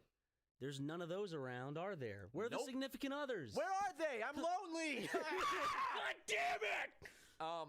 But God, I love the fair. Well, what I like about the Columbia Fair is it's just small. It's not like a big, like, well, it's big, but it's not like a massive fair where it's like it's just like kind of a small town fair. And it's Yeah. nice. You know, I was in Maryland once, and the whole town. I was near Antietam, and the whole town was at a demolition derby, which was next to the fair. I went to the demolition derby to see a little bit of it. I've never been to a demolition derby where guys Loud? crash cars into each other. Super loud? I heard it's pretty super loud. It was really weird. It was a lot of like redneck type people. In fact, from South Carolina, I've never seen a more redneck place than Maryland, which is up north. I've gone to like a monster truck thing once when I was younger. I just remember not liking it. Well, this was I remember it just being boring to me. this wasn't like that. This was literally a dirt pin with guys in old beat up cars smashing them into each other. That seems like fun. It was fun. It was interesting. And then the fair was open, and everyone in town was at the demolition derby. So there were probably like 4 other people at the fair. My friend and I went. There was not a line for anything, and the guy would let us ride the rides for like 20 minutes straight. It was the lucky coolest son shit. of a bitch. And then Do you have a favorite ride at the South fair? Carolina State Fair? Because it's a traveling fair. I do. I like. It comes to Charleston too, so I like the one. It's like the hang glider where you lay down and then it you know it's on the arms and it goes around in circles. That one's. I like that. I did that in Japan too when I was in Yokohama. Very fun. And Sorry, I was just gonna say mine. no, but go ahead and say whatever. it. Say it. Hmm. What's your favorite? Mine's either going to. It's gonna be boring, but I'm thinking of the ride that I could connect the most like good memories with, and the ride that I actually just enjoy. It's not even a ride. It's the thing that just carries you across the fair. Oh, the skyline. Yeah, the I skyline. love that. The yeah. skyline's just great, It's so much fun. except for the assholes that always like to spit from them. Have you Yeah, ever it's like- encountered them? Yeah, and it's like, hey, you know, I can just follow the skyline back to where you get off. Yeah. Like, how stupid are you? Like, I'll just okay, fine. You think you're real big up there in the sky, but guess what? You're coming back down to earth like the rest of us. Well, my thing about the skyline was it opened my eyes to the basketball booth. It's an oval. Yeah. When you go over it, you see it's an oval. Like the hoop is an oval. Yep. And it's like I could see that from up here. Why would they put that right by the skyline where people can see the shape of the hoop as an oval? I mean, those games are not for like if you're a 100% intelligent person and you go and you always listen to that intelligent part of your brain, you're never going to play those games, right? You're just never going to. I think they're fun. I get that I'm not gonna. They're like, fun, win but I'm anything, talking though. about someone who knows what they're for, Like a scholar? knows what they are, and is going to take that consideration into spending their money. Well, honestly, They're probably not going to do that. honestly, But- I would have played it until I saw that it was like an oval hoop. Because before it just seemed like fun and games, but then when I saw it was actually a scam, that like kind of opened my eyes to the rest of the fair things. Where I'm like, oh, most of these are probably scams. The only one that I legitimately won was the guess the speed of your pitch. You guessed the speed of your pitch. Yeah. Why are you doing this? Why aren't you playing baseball? 'Cause I threw my arm out, and now when I throw too hard or for too long, my like joint and my like elbow hurts. Oh shit. I won a goldfish at the fair once, but I gave it to my friend and he kept it for like a year or two, and he got a really big tank for it. You should have And dropped it on someone from the skyline. That would have been good. Yeah, just a live little goldfish. I should have dropped the whole bag so it popped on someone's head. But he went on vacation. He came home once, and the goldfish was like 3 feet away from the tank on the floor, was 3 feet tall. sitting in his bed smoking a cigarette. No, it was out. When he got home, it had jumped out of the tank like 3 feet away from it. And it's dead. Yeah, it was dead. It was just on the ground. It wanted to apparently escape. They do that. They do that when they don't have enough oxygen in the water. They'll just jump out. Well, that's why you always get covers for your aquariums. Well, my friend, you know who you are. I haven't talked to you in a couple years, but if you are listening, you messed up. Okay, You fucked up big time, boy. your goldfish's death is the blood is on your hands. It's all your fault. It's all your fault. I miss that little thing. He was cool. Your friend? No, the goldfish. Oh. I miss the goldfish more than my friend. I think you're talking about your friend. I missed that little thing. I can't believe that goldfish survived that whole like 13-hour drive from Maryland, just sitting in a bag like on the floorboards of the car. Had a Those good things are time, tough. though. Yeah, I'm sure he had a great time. I like fish in bags. Oh yeah, I wish like It's like a water balloon with a little fish in it. Yeah, I like the feeling of water balloons in general. And then when you got a little creature swimming around, I would love to get an aquarium, like some fish, but that's just something else that adds another layer of responsibility in my life that I just don't want or need right now. Yeah, it's like I want to get a little aquarium, but then that means I have to take care of the fish, I have to feed them. There's aquarium maintenance. Yeah, I gotta change the water out and make sure. Filter. Yeah, all that. And I have a cat, which I'm sure would love to either get into the aquarium or eat those fish any chance, or knock the whole aquarium onto the ground. So that's something I would not like to see happen. What if, like, Banana choked on the fish? And then they both died, and I was down a cat and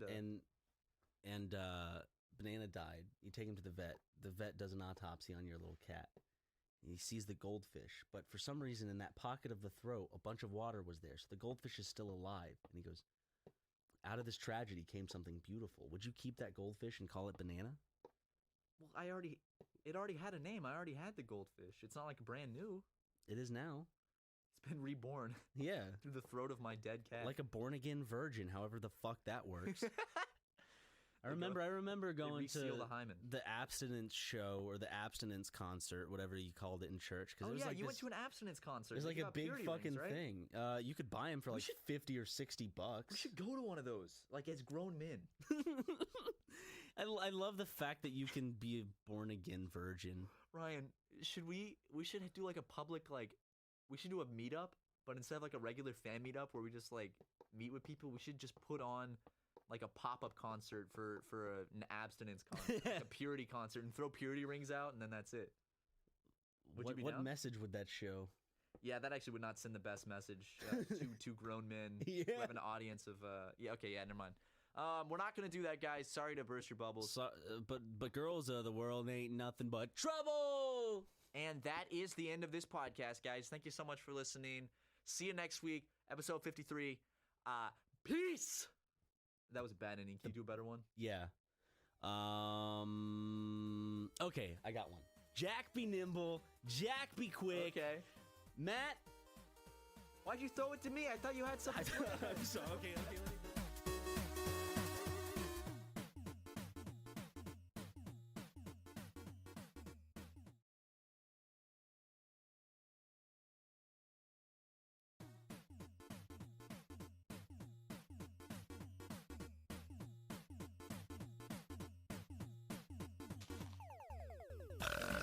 Well, I thought we were going to start. Sure, let's start. Fuck it, let's start with it. Okay. People hate it, but we're starting with it. Well, this is episode 54, right? 3.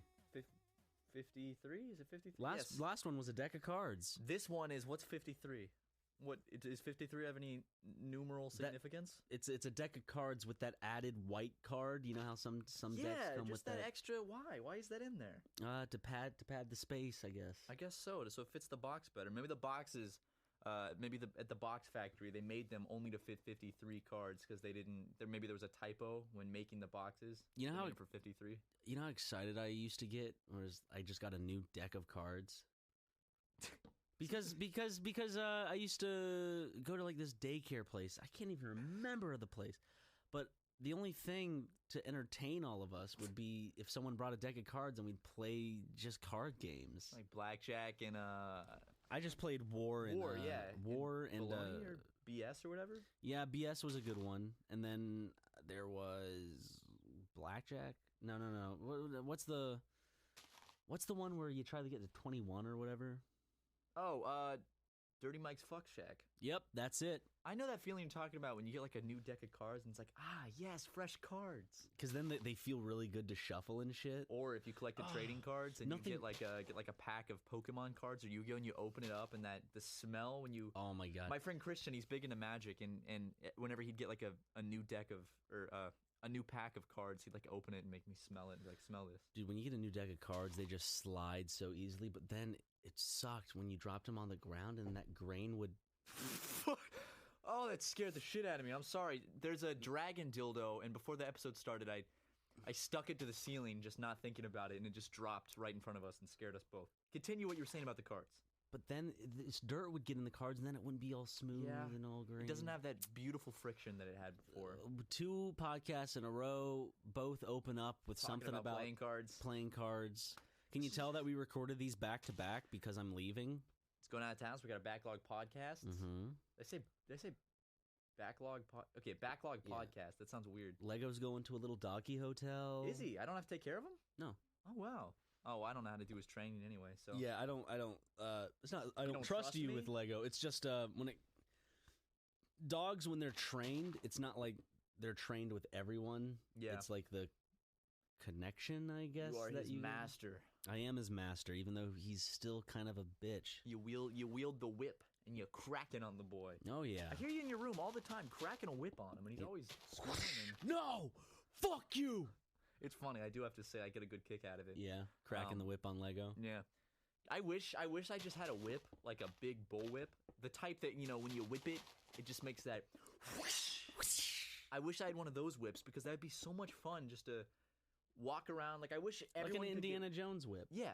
Like I wish I had a whip that I could just whip people with and it wouldn't hurt them. Like they wouldn't even notice I'm doing it. So It's just the sound effects for Yeah. comedic I could effect. just walk around and just whip people in the back of the head, so like walking down the street and everything. and they It's like, wouldn't notice. yeah, I just walk into 7-Eleven, like whip the guy across the face.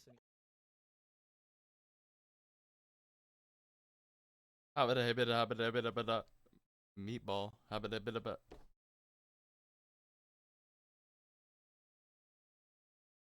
Just keeps doing what he's doing. It'd be Well- so much fun. One of the guys at 7-Eleven doesn't work there anymore. The guy that we always talk to. Late at Yeah, night? he's gone. He's been gone for like the past 2 weeks. Oh, that's too bad. He was working 3 jobs. Remember? Yeah. He told us, he's like, yeah, it's my He had third a job. kid to look out for and everything Yeah, too. I can't believe that. That's crazy. He works 3 jobs. So he works 2 jobs during the day, and then at night he works 7-Eleven like all night. He said he said like usually he'd get 4 hours of sleep every day. Didn't he say like he doesn't really need sleep though? He said he got to the point where he just didn't need sleep. That's crazy. Maybe you can like situate your body to get into that rhythm where you just don't. Well, I don't know. I feel like you would always need like. I love how Sleep. this is just like the last podcast. We talked about sleep schedules right Talk after. about a deck of cards. This is good. This is deja vu for So let's talk anyone. about the Paul brothers. Yeah, the Paul brothers. Even though we said we'd never bring them up again, Matt. Ryan, do you think you could get away with murder if you wanted to? Like if you absolutely had to get away with murder, do you think you'd be? Microphone.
Scotland forever!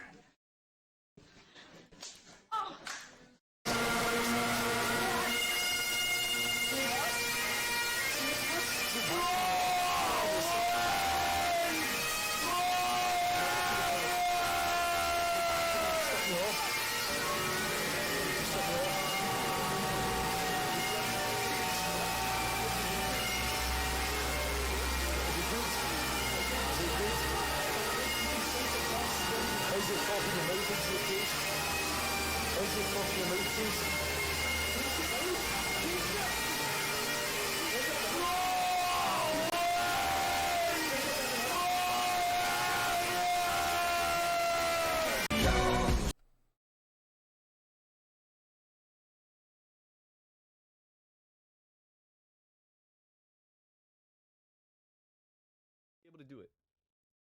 Didn't someone say that like I can't remember who it was. I was listening to a podcast. I think it was Bill Burr. He said he heard from someone, but like, if you go out and you kill someone you're not connected to, there's no rationalization behind it or whatever. You just like someone someone somewhere randomly at night or sometime. You could probably get away with it, I'm sure, right? Well, my thing is because like the investigation either has to link to evidence, and if you don't leave any behind, then Well, it has there's to always link to evidence. rationalizations. always evidence. Forensics are crazy, and they got traffic cameras that can watch, see where you've been driving. I feel like I put on a mask, I put on a hoodie, I put on some long pants and some white Nikes. I'll just go run by someone. I'll push them over. They'll bang their head on the cement or The something, thing. and they're done. That's true, but yeah, I guess if you had brand new shoes, your face wasn't exposed, you could get away with murder, Ryan. So could you. We should try this. This is a very fucking awful conversation to have. I would never murder anyone, guys. No, we'd never actually legitimately kill someone. This is gonna be one of those things where when we do kill someone, like this podcast is gonna be like It's the gonna be subject of haunting. articles. It's like these murderers talked about it before they did it. Listen and be shocked. But in all honesty, I don't think, me personally, I could ever get away with murder.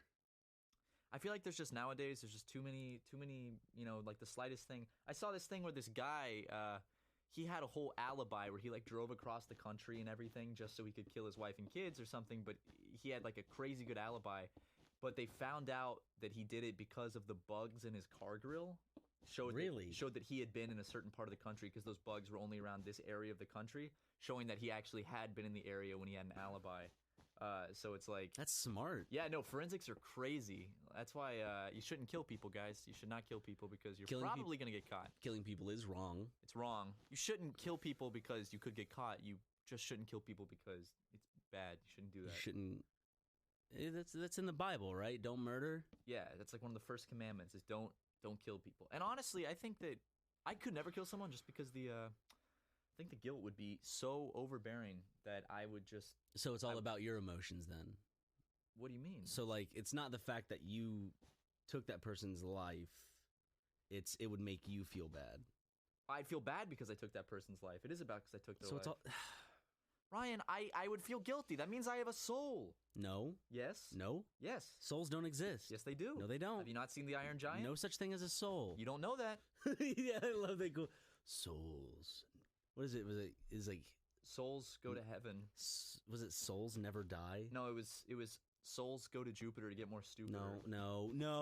Okay, you jokester, you funny little comedian. I ruined your favorite movie for you now. Now every time you watch that scene, you'll never be able to not think of that. You're right.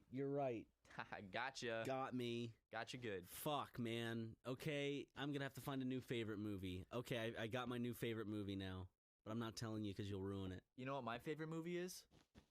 MeUndies. Are you talking about the softest, most comfortable underwear you'll ever wear? Period? And summer is the perfect time. Yes, I am, Ryan. And summer is the perfect time to upgrade your underwear drawer because everyone is thinking about looking good and feeling good. Especially me, and MeUndies are the ultimate feel-good underwear, guys. They are the ultimate feel-good undies, Matthew Watson. But, every pair of MeUndies is sustainably sourced and made from micromodal and fabric that's, 3 times softer than cotton. This month, if you go on MeUndies.com/supermega, you can get 20% off your first pair and receive free shipping only at MeUndies.com/supermega. Every month is an exclusive design. This month is Cross Colors, the old classic clothing brand. So go get that before July ends because that's this month's exclusive design. It's got some cool stuff. There's a reason that MeUndies has sold over 5 million pairs to date, and you'll feel it when you put these on your legs and your groin area. And if you don't believe me, go to MeUndies.com/supermega, get 20% off, and you tell me if those aren't the most comfortable underwear you've ever worn. Remember, that is MeUndies.com/supermega to get that 20% off. These are some great underwear. They feel good, feel fantastic, and they're easy to take off. And if you don't love your first pair of MeUndies, they're free, guys. They smell good, too. If you buy a pair, sniff them for me. Tell me what they smell like. Every pair smells different. Thank you, MeUndies, and thank you guys for checking out MeUndies, the best underwear that you could possibly ever dream of. I do believe in fairies. I do. There's a movie that looks like a joke, that isn't a joke, starring Charlie Sheen and Whoopi Goldberg. The movie is called 9/11. Yeah. I feel like we mentioned this in a recent We Let's talked Play. about it in Jackass, in one of the Jackass episodes. But You're legitimately going to see this with me in theaters, aren't you? oh, of course I am. Okay. I'm gonna go see that as soon as it comes out because this is one you can't miss in theaters. You got to see this one in theaters, guys. It's just weird because you and I have this thing where it's like it would be cool to have like a really well-made movie about 9/11. yeah, I think Like, that and we've kind of like talked about that. You know, it would be interesting to see someone's take, but like a really good, well-known director that's with wonderful actors. Then all of a sudden, this movie comes out. yeah, it's like It's Charlie Sheen, Whoopi Goldberg. That I've always thought that when the time is right, you know, a great director should direct a movie about the attacks on September 11th because it's a huge historical moment. It's a huge moment in history. So of course there should be a movie about it, and I think it should be done right and very good. So it's so mind-boggling. Then when you see Charlie Sheen and Whoopi Goldberg in a movie simply titled 9/11, that's it. a nonfiction movie. But the thing is, I believe they're playing real people because the movies is about the people trapped in the elevator that we're calling, and there's voicemails of them and shit. Yeah. So like some of the dialogue apparently is taken from the voicemails and stuff. Dude, if I knew someone that died in the September 11th attacks and then they made like a movie where Charlie Sheen and Whoopi Goldberg played them, I don't know how I'd feel. I'd probably feel a little like upset. Didn't the terrorists do enough damage? Who's directing this movie? I need to sit them down and have a talk with them and say, don't. Why did they just call it 9/11? That's so stupid. It's like they could have given it like another name. They named it just the event. I'm seeing who this director is. Wow, all of these movies look stupid, and I've never seen any of them. Hold on. Can we talk about one other thing? Another movie that's coming out? What? God's Not Dead 3. Is it really? You were the one that told me that. Were you making that up? Was I? Hold on. Were you lying when you said God's Not Dead 3 was coming out? Hold on. I think I looked it up on IMDb. Yeah, 2018. God's Not Dead 3. Probably by this time next year, it will have already been released. So a year from now, Ryan, just think, 1 year from this date. A year's not a long period of time. 1 year from this date, you will already have seen all there is to see of God's Not Dead 3. Because they decided to put that awful after credits, like Marvel kind of sequence thing. Spoilers. At the end of the second movie, where like the dude just gets arrested. What does he even get arrested for? For not following the atheists' rules. Pretty much. That's what that movie made it out to be. Something about not sharing confidential information of people. I love how that's such a big plot point that the next movie is gonna play on, but they put it after the credits. It's like it wasn't part of the actual canon of the movie. It's like after the credits when everybody's left the theater. It's like, oh, here's this massive thing that's gonna basically create the whole plot of the next movie. See, okay, the first one was about a student versus teacher, and then it went from teacher versus school system, and so now it's going to be priest versus system. It's going to be priest versus Satan. He has to go down to hell and defeat Satan. In a rock off, right? Yeah, it has to be in a rock off. He has to go down with his old six string and kick Lucifer's ass. I would have so much respect for them, and that might become my favorite movie if they did that. Come on. Can you and I acquire the rights to God's Not Dead and make God's Not Dead 4? Like 20 years from now, when that franchise is just... What if 20 years from now that franchise is huge? It has some kind of revolutionary awakening. Makes a shit ton in China. It's one of those huge blockbusters in China that just we have to keep making them. It's like that one movie in China that everyone has seen. It's God's Not Dead. How come most religious movies have to be so ham-fisted? It's like, why can't they make a good religious movie? That's the thing. They can exist. Yeah, they can. There is one that exists that I still like to this day, The Prince of Egypt. I think is a really good movie. The animation is spectacular in that. You can honestly, it can be done. Make it a good religious movie that it can have religious messages, all that, and you can make it a good movie. But for some reason, it's I feel like they can't. The people that make these religious movies they can't make movies, and it's so bad. It's like something you would watch. Yeah, well, it's not even the you can get preachy and still be a good movie. But they do it in a way where they all the atheists in the movie are like, I won't stop until all Christians can't speak their minds in a public setting.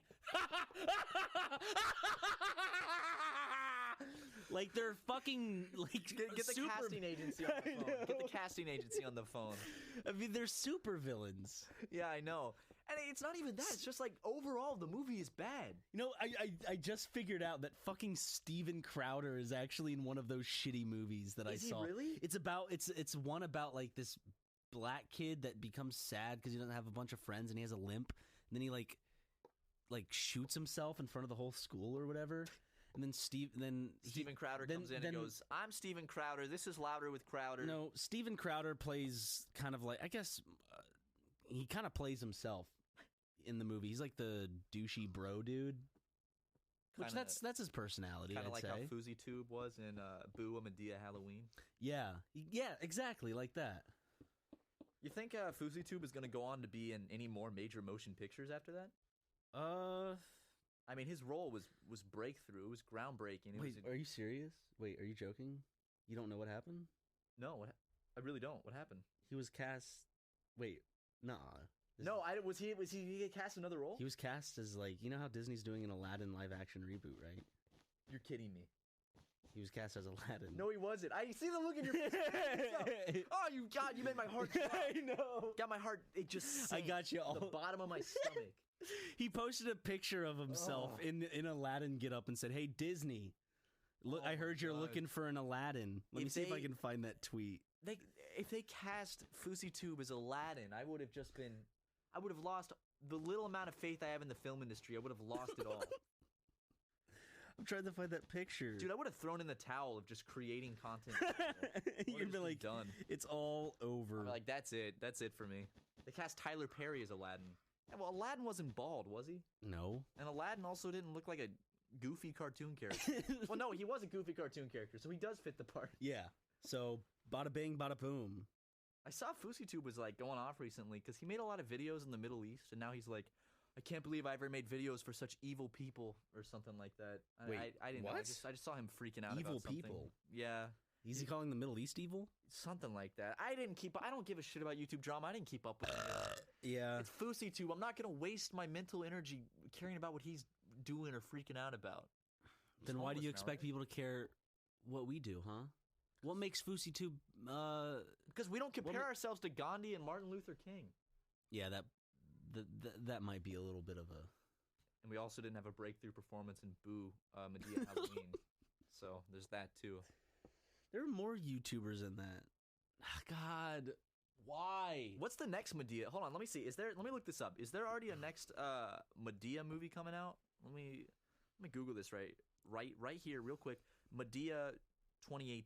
I searched 3018. That sounds like some like dystopian sci-fi Medea movie. Medea 3018.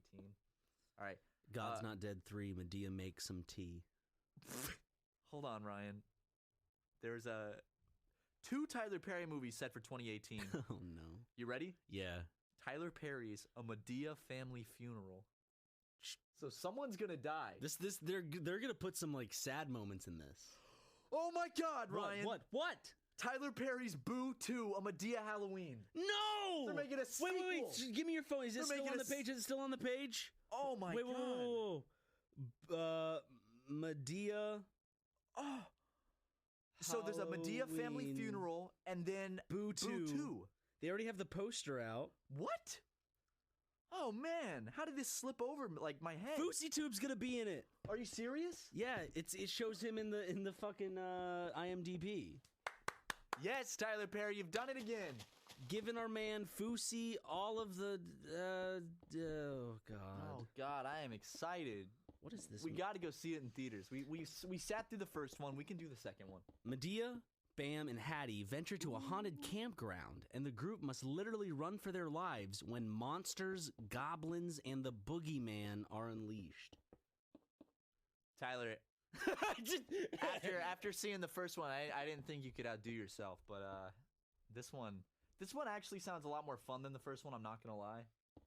But like it's just gonna be lazily slopped together like the first one. You don't know that. You don't know that. I'm sorry. Give him some credit. Give him some credit.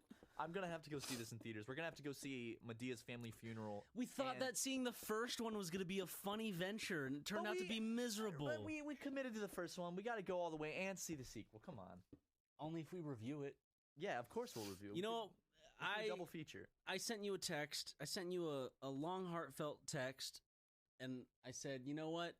I'm going to have a lot of think time when I'm in South Carolina, and I'm going to come back, and I'm going to have a game plan in terms of movie review series. Hell yeah. We keep saying. Guys, maybe by episode... Are you crying? No, You little I bitch? yawned. Matt's crying, everyone. It's because I'm so Matt's emotional thinking fucking about the crying. movie reviews. I'm just so excited that Tyler Perry's Boo 2 A Medea Halloween is coming out. And we get to review it. I can't wait. Just the thought of that has filled me with so much joy and excitement that tears have swelled up in my eyes. I really am excited though. Why? You know what they gotta start doing to save the Medea universe? Because it used to be like well received. I thought Having like crossovers. They gotta cross it over with another movie's universe. Like, what would be a good one? Like they could cross Medea over like Transformers or oh something. no, they could do like man, they should do like a Nutty Professor Medea crossover, Oh, yeah. like a Norbit. Norbit. I was about to say Norbit. Norbit would be a good one. They just need to get Eddie Murphy in these movies. He's not doing anything right now, is he? No, he's. I think he's taking some time off after his brother died, or that's what it seems. Maybe. You know. Oh yeah, Yeah, fuck. Yeah. I forgot that was his brother too, because his Charlie brother was Murphy. actually pretty famous. Yeah. Hey. He's actually real famous. Damn. Speaking of Norbit, so Japan changes movie titles so they're more fitting for a Japanese audience. Yeah. For instance, Fast and Furious, I think, was called like Wild Speed or something like that. So wait, so Fast and Furious, whenever they change the names to like make it like Fate of the Furious to rhyme with 8 and all that shit, Yeah, it's different. they They called one of them like Icebreakers or something. I don't remember. icebreakers, but, liquid ice. But listen to this. This is the Norbit. I saw this the other day on Twitter. The Norbit Japanese translation, What is it, my boy? Mad Fat Wife. Mad fat wife. Yeah, Norbit in Japan is known as Mad Fat Wife. So if you ever go to Japan and you want to ask them if they've seen Norbit, they're not going to know what you're talking about unless you refer to the film as Mad Fat Wife. I'm mad at you, Matt. Why are you mad at me? Because yesterday I wanted to play video games with you, and you said you'd play video games with me, but you didn't play video games with me. I haven't hooked my computer up to the internet. Also, I was reading a book. Yeah, I was sad last night. I was reading a book and I was sad. from the book or just sad in general. Both. I called my mom. I said, Mom, I love you. Give me a kiss. You're like, I miss home. I don't want to live with this fat piece of shit anymore. He makes my life horrible. Did you hear my conversation? Yeah, I did. It's fine though. Shit. No, actually, I always get homesick right when I come back to LA from South Carolina. So I'm sorry I didn't play games with you last night. I was feeling a little down. I was a little homesick, and I wanted to make some progress in my book. So I apologize, Ryan. It's okay. I'll play games with you. I promise. No, you won't. Yes, I will. Just like you say you're going to go see movies with me, you say you're going to play games with me. I'm beginning to think that you don't like me, Matt. Ryan, it's not that. I'm even turned away from you right now. I'm not looking at you. Is the mic still picking you up at least? Yeah? Okay, good. It's still picking me up. Well, Ryan, I'll make it up to you. How about we go play a game of basketball later? I don't want to play basketball. Why don't you want to play I basketball? want to play video games. Well, why don't you go out and get some fresh air and play some basketball with me and the brothers? Because white men can't jump. A Tyler Perry film. Wow. Tyler Perry's White Men Can't Jump. You know what I like about the word happiness, Ryan? Off tangent. It's You can't spelled say- it's spelled wrong in the pursuit of happiness, right? Is that it? what you were going to say? No, what I actually was going to say, every time someone says happiness, they say penis. And I think that that's pretty funny. So in a song or a speech, when someone says happiness, you can just cut out the part where they say penis and you have a voice clip of them saying penis. Penis. Like the Christmas song, she goes, happiness and cheer. But whenever someone says happiness, it's not like they're saying penis. They're going, so instead of saying penis, it would be penis. Happiness. I say Penis. happiness. Penis. It's in Dude, there. happiness. Happiness. Happiness. Here, I'm going to say it 5 times in a row, and you cut out the first part. Ready? Not 5 times. Just say it once. I'll cut it out. Don't make me do all that extra work, Ryan. Please. 3 times, and we got a deal. Okay, but I'm only going to cut it out of the first one. Okay. Penis. Now, I'm sure when I'm listening back, that's really going to sound like you just said the word penis. They're having a hoot and a holler upstairs, aren't they? Yeah, what is that? I have no idea. That's loud. It sounds like kids. And fucking they, I'm not going to say their name, but they complain about how loud we are sometimes. I can't believe them. Catherine. Whatever happened to Catherine, you think? Remember Catherine? In the beginning of our channel, when we used to record in our She's living probably room. in an iron lung. This woman lived underneath our apartment, and she always complained whenever we'd record, and just in general, she'd complain all the time that we were being too loud. And her Frankenstein monster of a husband.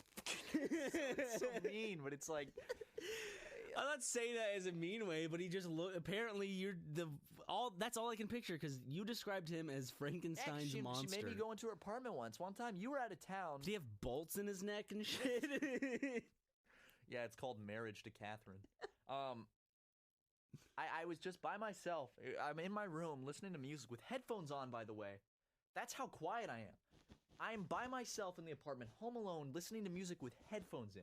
She comes up, knocks on the door. She's like, 2 minutes. I want you to be down in my apartment. We're going to have a little talk. And I'm like, damn it, Catherine. Wait, really? Yeah. So What makes her think she can pull that shit, though? because she worked for the bill. I don't want to bring that. She had that very like stern Southern teacher like feel. Like she felt like a third grade teacher that was mad at me. So I was like, okay. So like I don't want any problems with her. So I just want to make her happy and then go on so I can do my own thing. Because I know if the more mad she is for whatever reason, even if it's irrational, she's gonna take it out on us by calling the apartment, saying we're being loud. So I go down to her apartment and she invites me in like silently, and her Frankenstein-looking husband sitting on the couch staring at me. I'm not trying to be mean. He looks like Frankenstein's monster, not in like a mean way. Well, I mean, I guess you can't Was say he that. big without it and being mean. green? Was he scared of fire? He had green skin. Top of his head had been sewn back on. When he got bullets in too the neck. close, did she light a match and shoo him away? Was Frankenstein's monster scared of fire? Yeah. I didn't know that. Now I know. But she like invites me and she makes me come in her bedroom. First of all, she's like, come here, and she's like points up at the ceiling. And she's like, every night I try to sleep, and all I hear is How just was her room, by the way? her room. Yeah. Just basic. Was it nice? Well, she was in the process of moving out, so Okay. she had a lot of boxes. But what she was complaining about was, I guess, was your dog in your room. Like when he would get Lego. up and walk around the room or whatever, she could hear that, and that deeply disturbed her to the core. So I was like, Catherine, I've had headphones in. I didn't know like the dog was walking on the floor. I'm sorry. I should tell him just to fly across the floor maybe and not put his paws on the floor. It's like, can you blame the dog for walking? He's not making a lot of noise. Just needs to stretch out every once in a I while. think what it is, I think it's when he would lay down, he'd like plop down kind of. Yeah. And he's big, so it would make a sound. And she said that every night it like scares her awake and she can't get back to sleep. And I'm like, Catherine, and she's like, yeah, I have a white noise machine and I can hear it over it every single night. And I'm like, Catherine, I'm sorry. What do you suggest I do about this? And then the conversation has kind of turned into her trying to sell me her Oriental rug. She was What like, what made her think that you were gonna purchase that after her just pulling that? no, shit? she just like it turned into that. I'm like, Catherine, I'm sorry. I'll put the dog on his bed or something so it doesn't make any noise. And then she tried to sell me an Oriental rug and a big old like oak cabinet. And she's like, this is the $500, this is $400. And I'm like, Catherine, I'm a 20-year-old guy. Why do I want to buy an Oriental rug for $500 for my apartment? Like, seriously, why would I want to buy that? And she asked me about it several times. In fact, while you were still out of town, she came back up and knocked on the door again. And I was thinking like, oh my God, this better not be Catherine. I look through the people. It's Catherine. And I'm like, oh, what did I do this time? What did I do this time? I open the door and all she asks is, have you thought more about purchasing the rug or the cabinet? And I'm like, I don't think there's any room for that up here. And she's like, well, you can put it in the kitchen. I'm like, Catherine, I don't want an Oriental I rug. don't want your fucking rug, Catherine. It doesn't fit the theme like of the apartment. It doesn't fit like it just doesn't feel right. Yeah. It's weird. Like a big and plus you have a dog, I have a cat. If we got an Oriental rug, that thing would just be covered in fur. You know, animals could track like you take Lego out, maybe it's rainy, he could get footprints on it. It's like, why are we gonna get an expensive Oriental rug when we have pets and a small apartment? It makes no sense. And I basically just made out with her right then on the spot and sent her on her way and never saw her again. Speaking of making out, I'm kidding. But I guess my general rule of thumb is I'm living in an apartment. I expect to hear noise. I just do. Even if it's 5 a.m., I expect sometimes to hear footsteps. But I think, when it crosses the line is when it's like, boo, boo, boo, like hammering like that consistently. Like where it sounds like people are neglecting the fact that it's... Yeah. I try to be as quiet as I can. I walk on my toes. I don't make noise. I always turn my speakers down because I'm always scared of... The person below us has never complained once since they moved in. There was one time, the new people that moved into the apartment next to us, I was like playing my music loud at like 10:30. I think not loud. I didn't think it was loud, but I guess the Bose speaker has that, bass to it.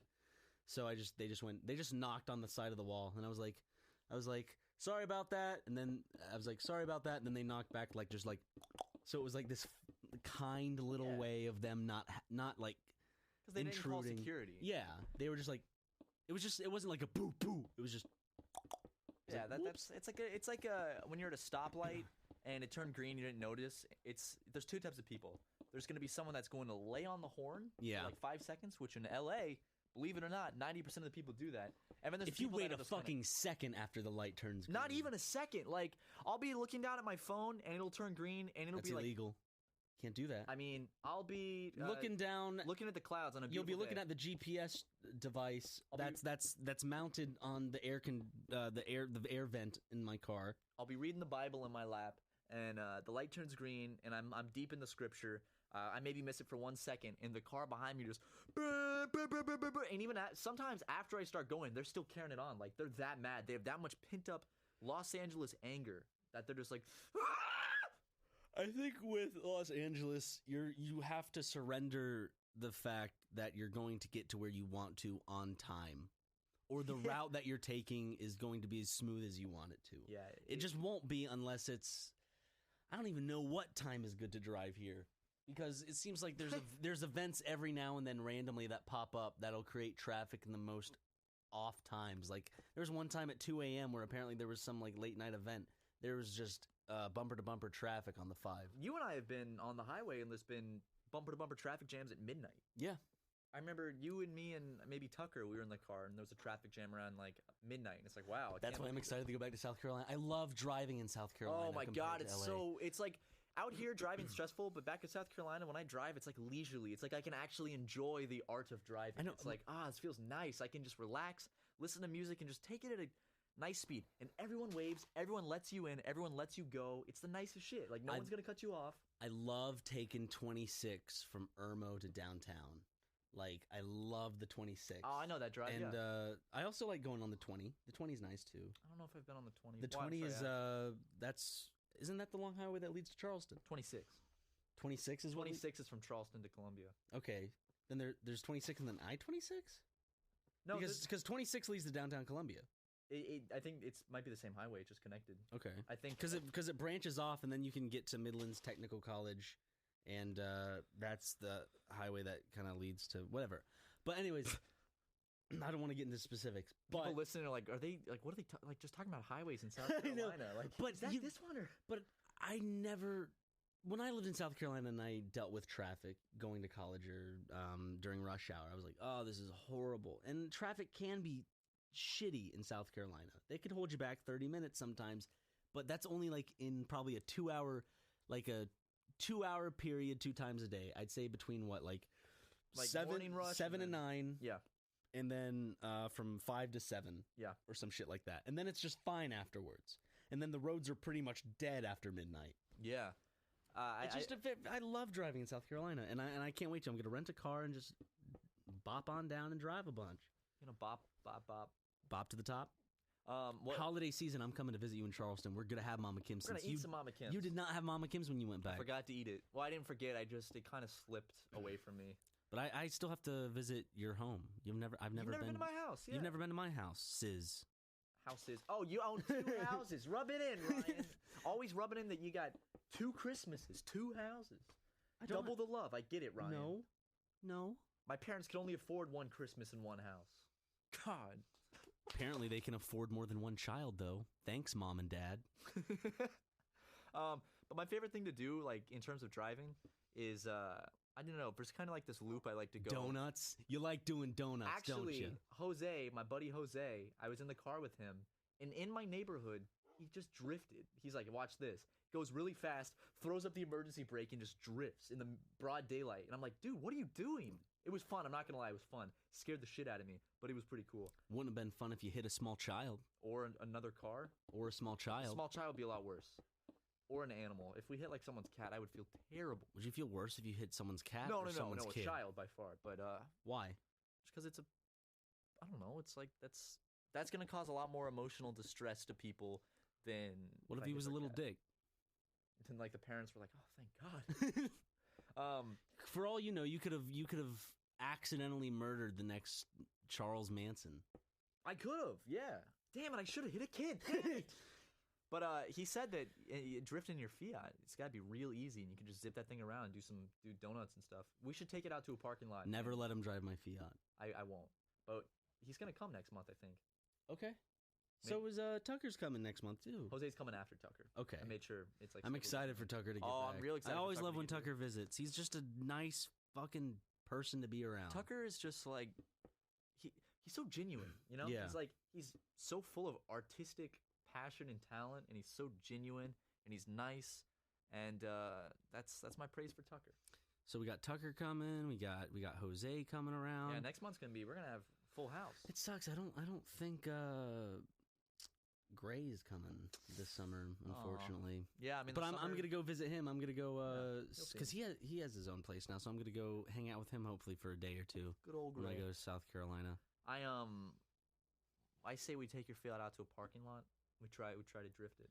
I feel like I feel like the Fiat could flip really easily though. Oh, Because it's kind of like Oh yeah. Jose drives like kind of like an older sedan type car, and those don't flip because they're like long. But yours is so short that it could be top heavy and just whoop.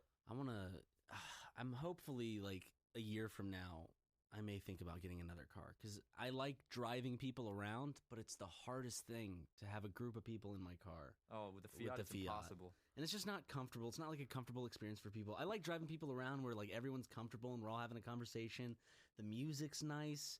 I used to have my Jetta was like that. I had a Chrysler Sebring, and then I went to a Jetta, then I went to a Fiat. And I don't like being the passenger. I love being the chauffeur. Yeah, the just problem with the Fiat is like you can't. It's bad because you can't fit anything in it, and you also can't like drive people around. So it kind of only serves a good purpose for like just two people, like getting from point A to point B, like commuting. But other than that, it's not the best car. I do think it is a wonderful car for our location being in LA in terms of parking. Oh and yeah, everything. and like cutting in when people won't let you in and stuff. Yeah. Because in LA traffic, people don't want to let you in. They're not gonna like be willing to let you go or anything. So you can kind of force it with that car. 'Cause Yeah. It's so small, the other person doesn't really have a choice. But other than that, I would just like to get a nice sedan, just a nice 4-door. You know, just a regular 4-door car, nothing fancy. You know what's nice is like look into a Honda Civic. Honda Civics are really good cars. Yeah. I've known a lot of people that have like 2013, 2014 Honda Civic. That's a great car. Honda's a great make. Yeah, if I get a car, it's gonna be some really trashy '90s car, probably like something from Purposely 90, like no, like early 90s? 2000s, just because it's cheap. It's all I can afford, like just a cheap little clunker. Oh yeah, because you wouldn't. The thing is, I think if you would be able to afford a decent car, but I don't think because you've just started like building credit and shit, right? Nope, No. my credit sucks.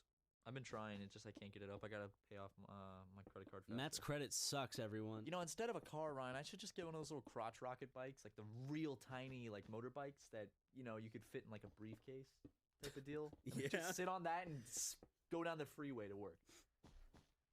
I'd love to get one of those because I could just I could park it in the same parking spot as I've you. always wanted a moped, but I've never been in an area where I would need one. This is a great area for moped. Honestly, I might just get a moped. But we're probably moving in like soon. Well, just LA is good for mopeds, I think, because it's just like I just would like to have a moped. There's nothing Nice. like I could just pop on over to somewhere. you can get one for $200, I think. Really? Yeah. Like a good one? South Carolina, I knew people that got great mopeds for like $500-$600. $500 to $600. Okay. I knew someone that got thought one you for said a 400. couple hundred. I was like, oh wow. I knew someone that got one for like 400. Yeah, I kind of want to get just like a moped and just. I could take it to the grocery store. I could take it to. There's that one guy that rides around on that one wheel. I see him every now and Oh, then. I in see him Glendale. too. He always wears sunglasses and has headphones in. Showing it off. I know. Actually, I feel like wearing headphones with a one wheel would be pretty dangerous because you can't hear like the traffic around you and stuff like that. No, he's doing it to cancel out all the people calling him a loser. I mean, he looks. I see him. He flies on that thing too. He kind of looks like Tom Cruise a little bit, like a tall Tom Cruise. Yeah, I could see that. Like because he has the short hair and sunglasses and shit. I thought I saw Tom Cruise at the airport the other day, and I almost had a heart attack. And then I realized it was just a a father if it looked kind of like Tom Cruise. But a one wheel is just it's like a imagine a hoverboard with one wheel right in the middle, and they can go like 30 miles per hour. So we'll see him fly by, and it's crazy because that's really scary to me. That's like He's not wearing a helmet or anything. you lose your balance and like you could die. You Yeah. fall into traffic, and he's just like if I had one of those, I know it look goofy, but I would have to wear a helmet or something, Mhm. elbow pads and shit, because you fall, that's gonna be really bad.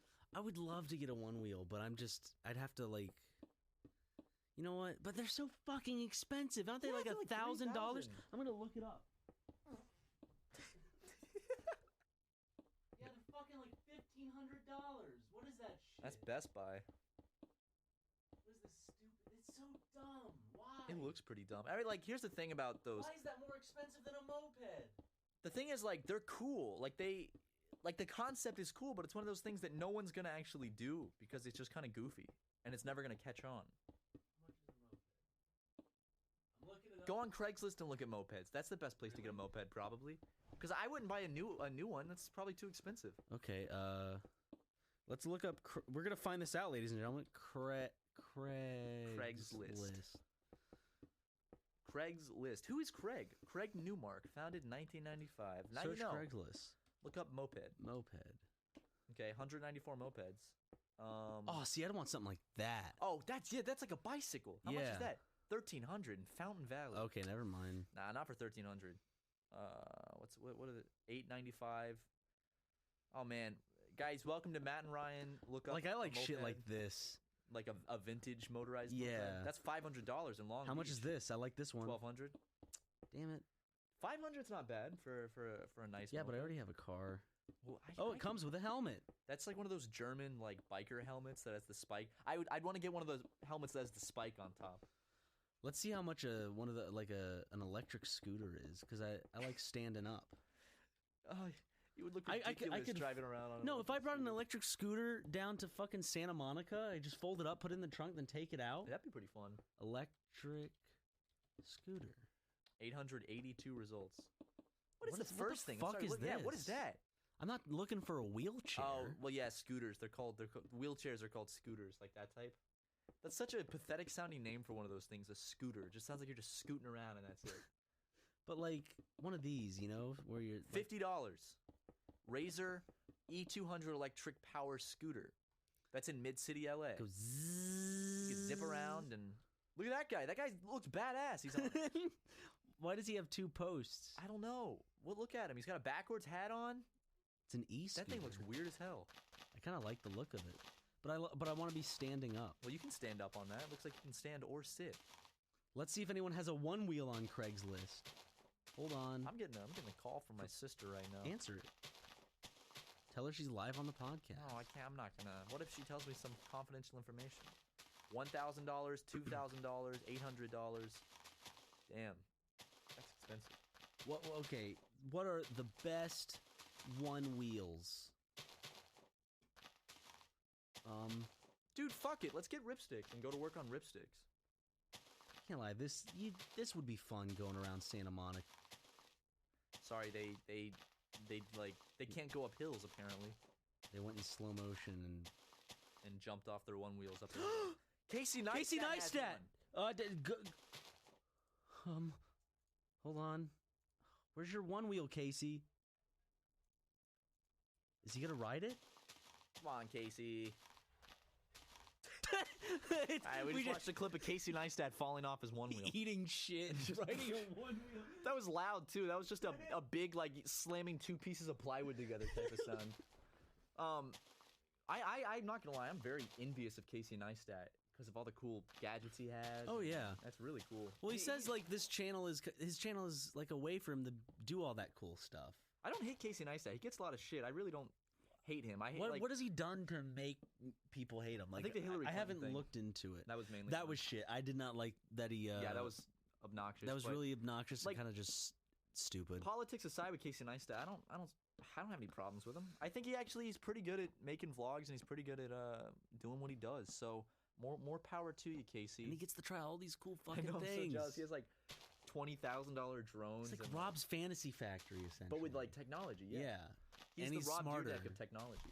Rob Dyrdek is like Oh, I watched Chanel West Coast rap on one of the Fantasy Factory episodes. Ugh, you said it was bad, right? Oh, I gotta show you, dude. Live reaction of Matt reacting. No, I remember I saw that. I think that was posted on our Cringe. it was.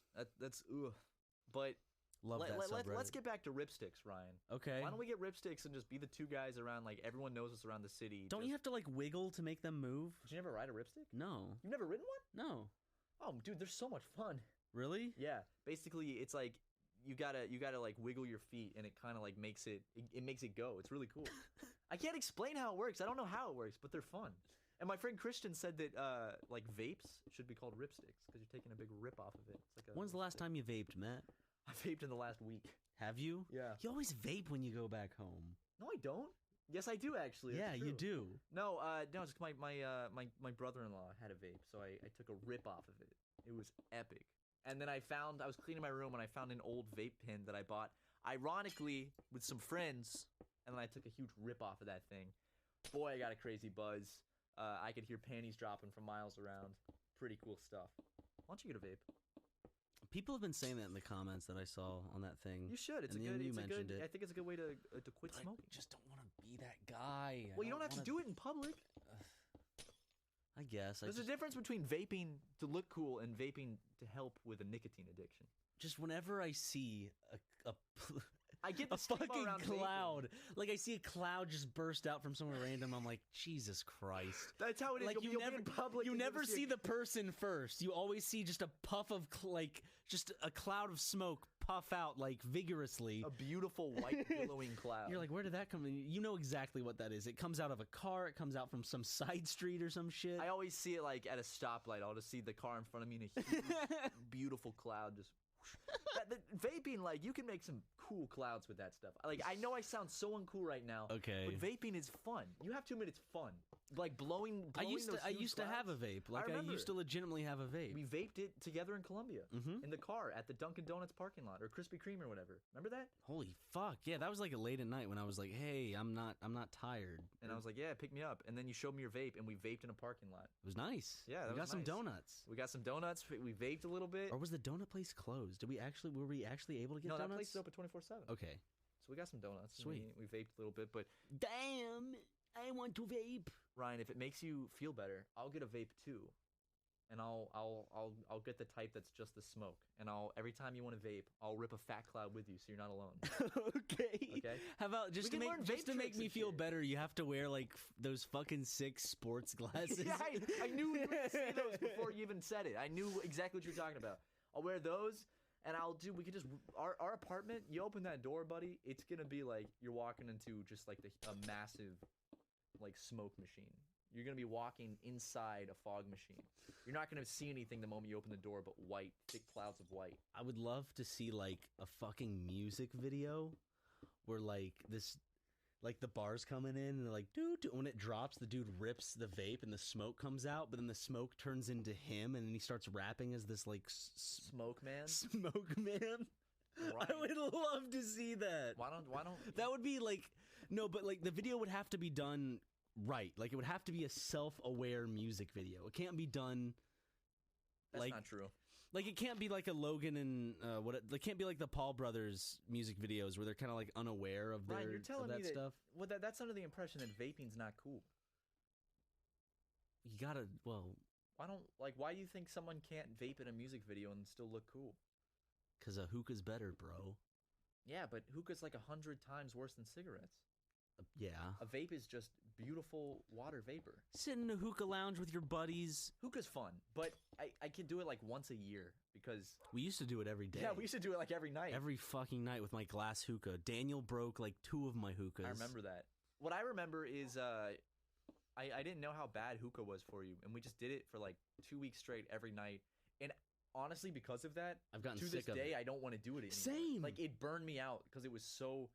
I could still taste the charcoal and like. But you were addicted to it for the longest time. Oh God, yeah. Because you were like, dude, why don't we fire up the hook? It was fun just watching a movie and firing up the hook. And But like it was- just blowing some fucking yeah, smoke. because the hookah you could blow these crazy clouds. But we can do that and not harm ourselves with a vape. Whoa! God, hookah I always felt like shit after doing hookah. It's just like Yeah. I feel like it takes every cell in my body and like Put me to sucks bed. out of its- 'Cause Yeah, it makes you just fucking buzzed as Ugh. shit. and then you just feel like garbage. By the way, someone that you know and you left their CD in my car, and I have literally listened to that CD probably 5 times, just over and over Okay, again. speaking of good rap, Yeah, good rap. Kill Bill is great. he's a rapper. I really do. I really like his stuff. Yeah, so he's a rapper from South Carolina who's not very well known. I think he has I don't know how many followers he has on SoundCloud, but he's really talented. So you should go check his music out. He's cool. He's a big fan of Super Mega. Oh, he likes this, ladies and gentlemen. No, but Kill Bill, he's a really down to earth guy. Also from South Carolina. Great rapper. So you should check out his SoundCloud and show him some support because he puts a lot of work into his music. And a lot of like feeling and passion into it. And he has a good voice for He it has too. He has a wonderful great rap voice for One it. of the best I've ever heard. Yeah. It's very deep and flowing. But yeah, go check him out. That's this week's music recommendation. I've always wanted to get into music making, but I just don't know where to start. I've always wanted to make music. I'm not talking about like me singing and stuff. I've always thought it'd be fun to make music. I guess like for myself, just to create stuff that I am happy with, like musically, but I don't know where to start with that. I just don't think I have the brain to create music. Like I like listening to it. I just don't feel like I'd be good at creating it. Because there's so much you can learn, but there's so much that's also due off of instinct and just your know-how of Like what a would musical sound good. instinct, Yeah, having it kind of Like, in your head. I know it sounds good, but I don't know how I would make something that sounds good. I don't Yeah. know, does that make sense? No, totally. So there's like people that are music minded and people that aren't. Some people like they can hear a rhythm and they can like dissect it. They know what notes would go next, stuff like that. I mean, some people just they have no rhythm. They can't. Do you feel you're like that? The former?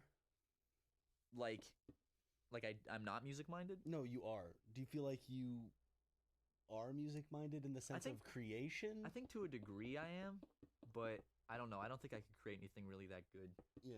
But like, I think that. I just wonder why some people are like that and some people aren't. I wonder if it's something you're born with, or maybe it has to do like in your early developmental stages as a child, what you're exposed to. I wonder why some people naturally have that kind of knack for music and other people just never will. Yeah. Is it something that anybody can learn, or is it really all in your brain? I want to say I just know people that just don't have rhythm. Oh yeah, rhythm. You got it or you don't. That's a fallacy. I took the opportunity. That was Aaron Carter, right? Yeah. Love Aaron Carter. I love Aaron Carter, dude. Jesse But- McCartney's not as good as Aaron Carter. You have rhythm. I've seen you. I've seen you rap in many funny, goofy music videos. I have trouble with it, I think, while recording. but it always turns out good in the end. You got Well, you got a thank great you. you got a great rap voice and rhythm. Thank you. Are you talking about my little Danny Brown bit in one, Hey, of, the, yeah. in one of the Syndigo videos? I'd like to see you sit down at a piano, Ryan, and play a wonderful ballad. That's the one instrument I'd really love to learn to play. I've always wanted to learn piano, but I can't do the two different hands at once. Exactly. That's can where do drums. I'd have a problem with that. Which I don't. I Get can't do 'cause- drums because I can't do the. I can't play drums on Rock Band because my like fucking feet can't work in tandem with my hands. But I don't get why I. Theoretically, I feel like I should be able to learn piano because I can do drums, which is 3 different limbs going at once. Mm-hmm. But piano, that's like that's just 2 hands. Well, hands. You're talking about fingers. oh, though. fingers though. Yeah. Yeah. Because when you're doing something, the one hand wants to just copy the other. It's easy for And just with it to move. with drums, it's like a very steady rhythm. Dot, dot, dot, like Yeah. just whoa, okay, dun dun dun. Why does it do Can that? you not do two like this, like dun dun, where you do No, like I'm trying to do this, and then I'm just trying to Do one- Okay, there. I guess Can like you, can one You, side to side, and then one down and up. can you do where you're hitting the hi hat and then No, you I hit can the do it when I snare? do it at the same time like that. But I'm talking about like do this and then try to join in this smoothly. Can you do this where it's tss, tss, tss, tss, tss on this hand and then pa, pa. Yeah, there you go. There you go. A lot of people can't do that. Do you try to hit the bot the same time as this goes Yeah, down? it's With gotta be the something? same time. Okay, good. Every move. How did you that make. sound in the podcast? That People was just a. It was just two men who were like, "Can you do the?" All right, no, and side to side. Dot. People are just listening, especially like people driving and listening to this are probably like, "What the fuck?" I know. But a lot of people probably like they're also listening to it while doing something else, so they really probably don't even remember much of this conversation. You know what I was thinking about last night? I went to the fridge, get a little Arizona green tea, and you know what I was thinking about? What? How weird this podcast is, because it's not really topic based. It's a podcast where we just talk. It's two. So all it is. It is. it's- Yeah, you're right. It's Okay. just us. It's two friends just talking to each other, just talking about whatever, and then thousands of people just observing two people talking. That's all it is. It's like us. It's like how we would normally have conversations, except more. More vocal. Just more of like the tone of presenting. I Yeah. guess. Yeah. It's. We have that normal presenting conversations are tone. More like just taken down a notch, but it's just weird. I was thinking about like it's a weird thing. This podcast. Mm-hmm. Like, because it's not like we're bringing guests all the time. It's just- It's not a guest centric podcast. just us talking on a couch. We haven't had a guest in a while. We should probably get a guest soon. Yeah, we should probably get a guest. We have I guess. we have an office full of people that would that have said they wanted to be Aaron on the wants podcast. to come on. He said recently, when are you gonna have him on the We podcast? could have Frank on if we wanted. We could. Damn. I'd love to get we Frank need to back step on. back let's on get this some. Let's shit. get some new people we haven't had on before. Let's When get I get back from vacation, we need to step on that shit. Hell yeah! And you're on vacation still when this comes out, I think. So I hope you're enjoying that, Ryan. Me I too. hope you are. And I hope nothing bad happens while I'm in South Carolina, like a plane crash. or like I just get in a car accident. That would suck. That would suck. I mean, I wouldn't be alive to think that it sucks, but Anyway, guys, it's that time where we slip our shoes back on and we walk out the door, because this podcast is officially OVER, over.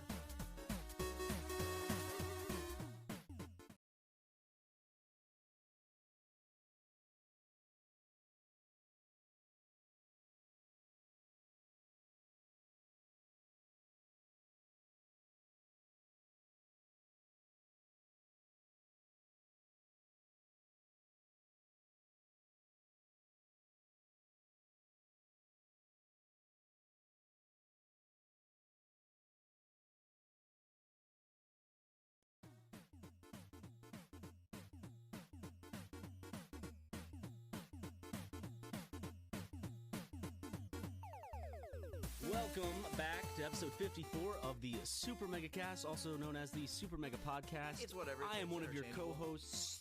Did you just fucking interrupt my intro? Listen, Ryan, I didn't mean to. I was saying that the name is kind of interchangeable. You can say Super Mega Cast or the Super Mega Podcast. I didn't mean to interrupt you. I'm sorry. Please. I don't want to start this off on the wrong foot. I'm Ryan McGee. I'm Matt Watson. No. What? No. You're Ryan McGee. And you're? Ryan McGee. Okay. Welcome back to the Super Mega Cast. Hey, guys.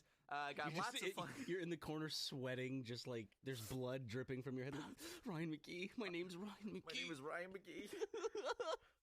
I'm the smaller co-host of this podcast, Ryan McGee. But we got a lot of fun stuff to talk about today. South Carolina and how much we miss it. A yeah. lot.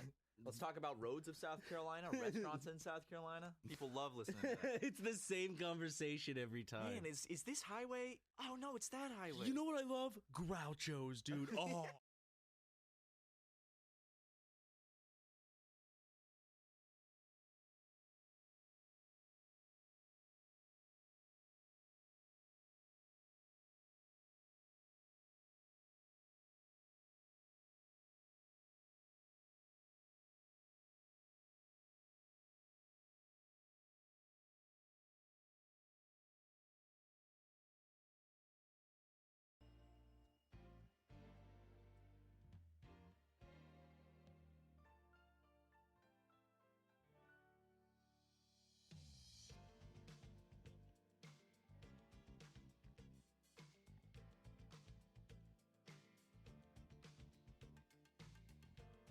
Thank you guys for coming out to the show.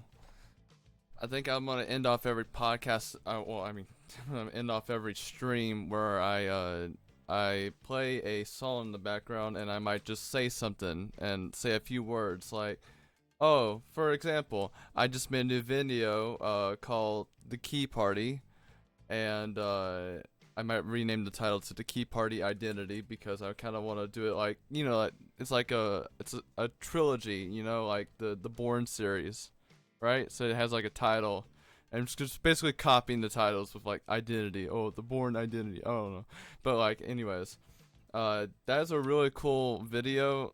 But like, it's gonna have like a bit in it. Like, I'm gonna like do more videos on it, so it's gonna be like a series sort of, where like it's just like a delving into how psychotic I can be in a video, pretty much.